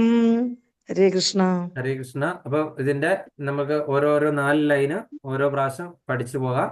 അപ്പം നമ്മളുടെ ക്ലാസ് അവസാനിച്ചിരിക്കുകയാണ്. ഇനി ആർക്കെങ്കിലും എന്തെങ്കിലും സംശയം ഉണ്ടെങ്കിൽ ചോദിക്കാം. എന്നിട്ട് നമുക്ക് അടുത്ത ആഴ്ചയിൽ ഈ 4 ലൈൻ പഠിക്കാം. അടുത്ത ആഴ്ച 2 പേരോട് ഇത് ഇത് നോക്കിയിട്ട് വരാൻ പറഞ്ഞിട്ടുണ്ട്. 10 അപരാധങ്ങൾ കാണാതെ പഠിക്കേണ്ടതാണ്.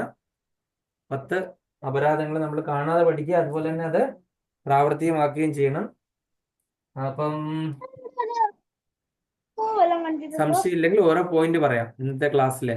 സുജന മാതാജി, ഹരേ കൃഷ്ണ. മാതാജി മ്യൂട്ടാണ്, മൈക്ക് ഓൺ ചെയ്തിട്ട്. ഇന്നത്തെ ക്ലാസ്സിൽ എന്താ മനസ്സിലായതെന്ന് പറയാം. മൈക്ക് ഓൺ ആക്കിയിട്ട് പറയും മാതാജി. മാതാജിക്ക് അറിയത്തില്ല. ഒരു കാര്യം ചെയ്യും, ഷിബി അല്ല മാതാജി ഓൺ ആക്കി പറഞ്ഞോളൂ. ഇന്ന് പഠിച്ച ശ്ലോകത്തിൽ നിന്ന് എന്താണ് മാതാജിക്ക് മനസ്സിലായത്?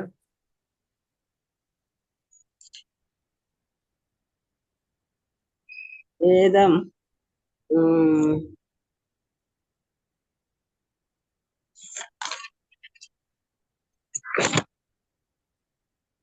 പ്രകൃതിയുടെ 3 ഗുണങ്ങളാണ് വേദങ്ങളുടെ മുഖ്യ വിഷയം. അങ്ങനെയാണോ? നീ അവയെ അഭിനയിക്കണം. സ്വന്തങ്ങളിൽ നിന്നും സ്നേഹമുള്ള കേൾക്കത്തില്ലായിരുന്നു, എനിക്ക് അറിയത്തില്ല. മാതാജിയുടെ ലൈൻ ക്ലിയർ ആകുന്നില്ല. ഷിബി മാതാജി പറഞ്ഞോളൂ. തികഞ്ഞ കൃഷ്ണാവബോധത്തോടെ ജീവിക്കുന്നവർക്ക്, കൃഷ്ണന്റെ കരുണയെ മാത്രം ആശ്രയിക്കുന്നവർക്ക് ഈ അതീന്ദ്രിയ അവസ്ഥ ലഭ്യമാക്കുന്നു. ഹരേ കൃഷ്ണ. അതെ, അതായത് തികഞ്ഞ കൃഷ്ണാവബോധത്തോടെ ജീവിക്കുന്നവർക്ക് കൃഷ്ണന്റെ കരുണയാല് അതീന്ദ്രിയ അവസ്ഥയിൽ എത്തിച്ചേരാണ്ട് പറ്റുന്നു. ഓക്കെ, ഹരി ബോൾ, ഹരേ കൃഷ്ണ. ഷിബി മാതാജി. ഹരേ കൃഷ്ണ. ഇത് പുറമെ നമ്മൾ ചെയ്യുന്ന ഭക്തിനെക്കാട്ടും നല്ലത്, കൂടുതൽ മഹത്വമുള്ളത് നമ്മൾ ഉള്ളുകൊണ്ട് ചെയ്യുന്നതാണ്. പിന്നെ സ്ഥാനത്തിനും പദവിക്കും പിന്നെ പേരിനൊക്കെ വേണ്ടിയിട്ട് നമ്മൾ ചെയ്യുന്നത് അത്ര ഇതല്ല. കാരണം ഇപ്പം മനുഷ്യന്മാർക്ക് ഒരു ലിമിറ്റഡ് നോളജ് ഉള്ള മനുഷ്യന്മാര്, ആൾക്കാർക്ക് ഭൗതിക ഐശ്വര്യ സമൃദ്ധിയും സോമരസ ആ ഒരു ഇതില് മതി. അതുകൊണ്ട് അവര് ആ സ്വർഗ ഇതില് മതിയാ ആ ഒരു നോളജ് അവർക്കുള്ളൂ. അതുകൊണ്ട് അവര് വീണ്ടും മതപതിച്ച് ഭൂമിയിൽ ജനിക്കുന്നു. അതേസമയം നമ്മൾ ഭക്തി കൃഷ്ണാവബോധത്തിലുള്ള ആൾക്കാർക്ക് ഭഗവാനും ഭക്തിയുള്ള അവർ ഡയറക്റ്റ് നമ്മൾക്ക് സ്വർഗത്തിനേക്കാളും നമ്മുടെ ലക്ഷ്യം വൈകുണ്ഠവും സ്വർഗലോകവും ഒക്കെ ആയിരിക്കണം. പിന്നെ മനസ്സിന് ഏകാഗ്രത കിട്ടാൻ ഏറ്റവും നല്ല എളുപ്പ വഴി ഭഗവാനെ പറ്റി കൂടുതൽ ശ്രവിക്കുക. അപ്പൊ നമ്മള് ഭാവഭക്തി ആണ് പ്രാക്ടീസ് ചെയ്യേണ്ടത്. സാധന ഭക്തിയിൽ കൂടെ ഭാവഭക്തിയിലേക്ക് എത്താനായിട്ടാണ് നമ്മൾ ശ്രമിക്കുന്നത്, അല്ലെ? ഭാവഭക്തിയാണ് ഏറ്റവും ഉയർന്ന ഭക്തി. ഭാവഭക്തിയിലേക്ക് എത്താനായിട്ട് നമ്മള് പ്രാപ്തരല്ല, നമ്മൾ യോഗ്യരല്ലാത്തത് കൊണ്ട് നമ്മൾ സാധന ഭക്തിയിൽ കൂടെ അല്ലെങ്കിൽ വിധി ഭക്തിയിൽ കൂടെ നമ്മൾ പ്രാക്ടീസ് ചെയ്തിട്ട് എന്താണ് ചെയ്യുന്നത്? ഭാവഭക്തിയിലേക്ക് എത്തിച്ചേരാൻ ഭഗവാന്റെ കൃപ കൊണ്ട് നമുക്ക് എപ്പോഴേലും ഒരു അവസരം കിട്ടും, അല്ലെ? നമ്മൾ സ്വല്പം അല്പം ഒക്കെ ചെയ്ത് കഴിയുമ്പോൾ ഭഗവാൻ എന്ത് ചെയ്തു? നമ്മളിപ്പം മറ്റുള്ള പല ആൾക്കാരെയും കണ്ടല്ലേ, കുറേ ആൾക്കാരെ കണ്ടു. എപ്പോഴെങ്കിലും ഭഗവാന്റെ ഒരു കൃപ ഉണ്ടായി നമുക്ക് ആ ഒരു ഭാവഭക്തി കിട്ടുവാണെന്നുണ്ടെങ്കിൽ നമ്മൾ എന്താണ് ലോട്ടറി അടിച്ച മാതിരിയായി, അല്ലേ?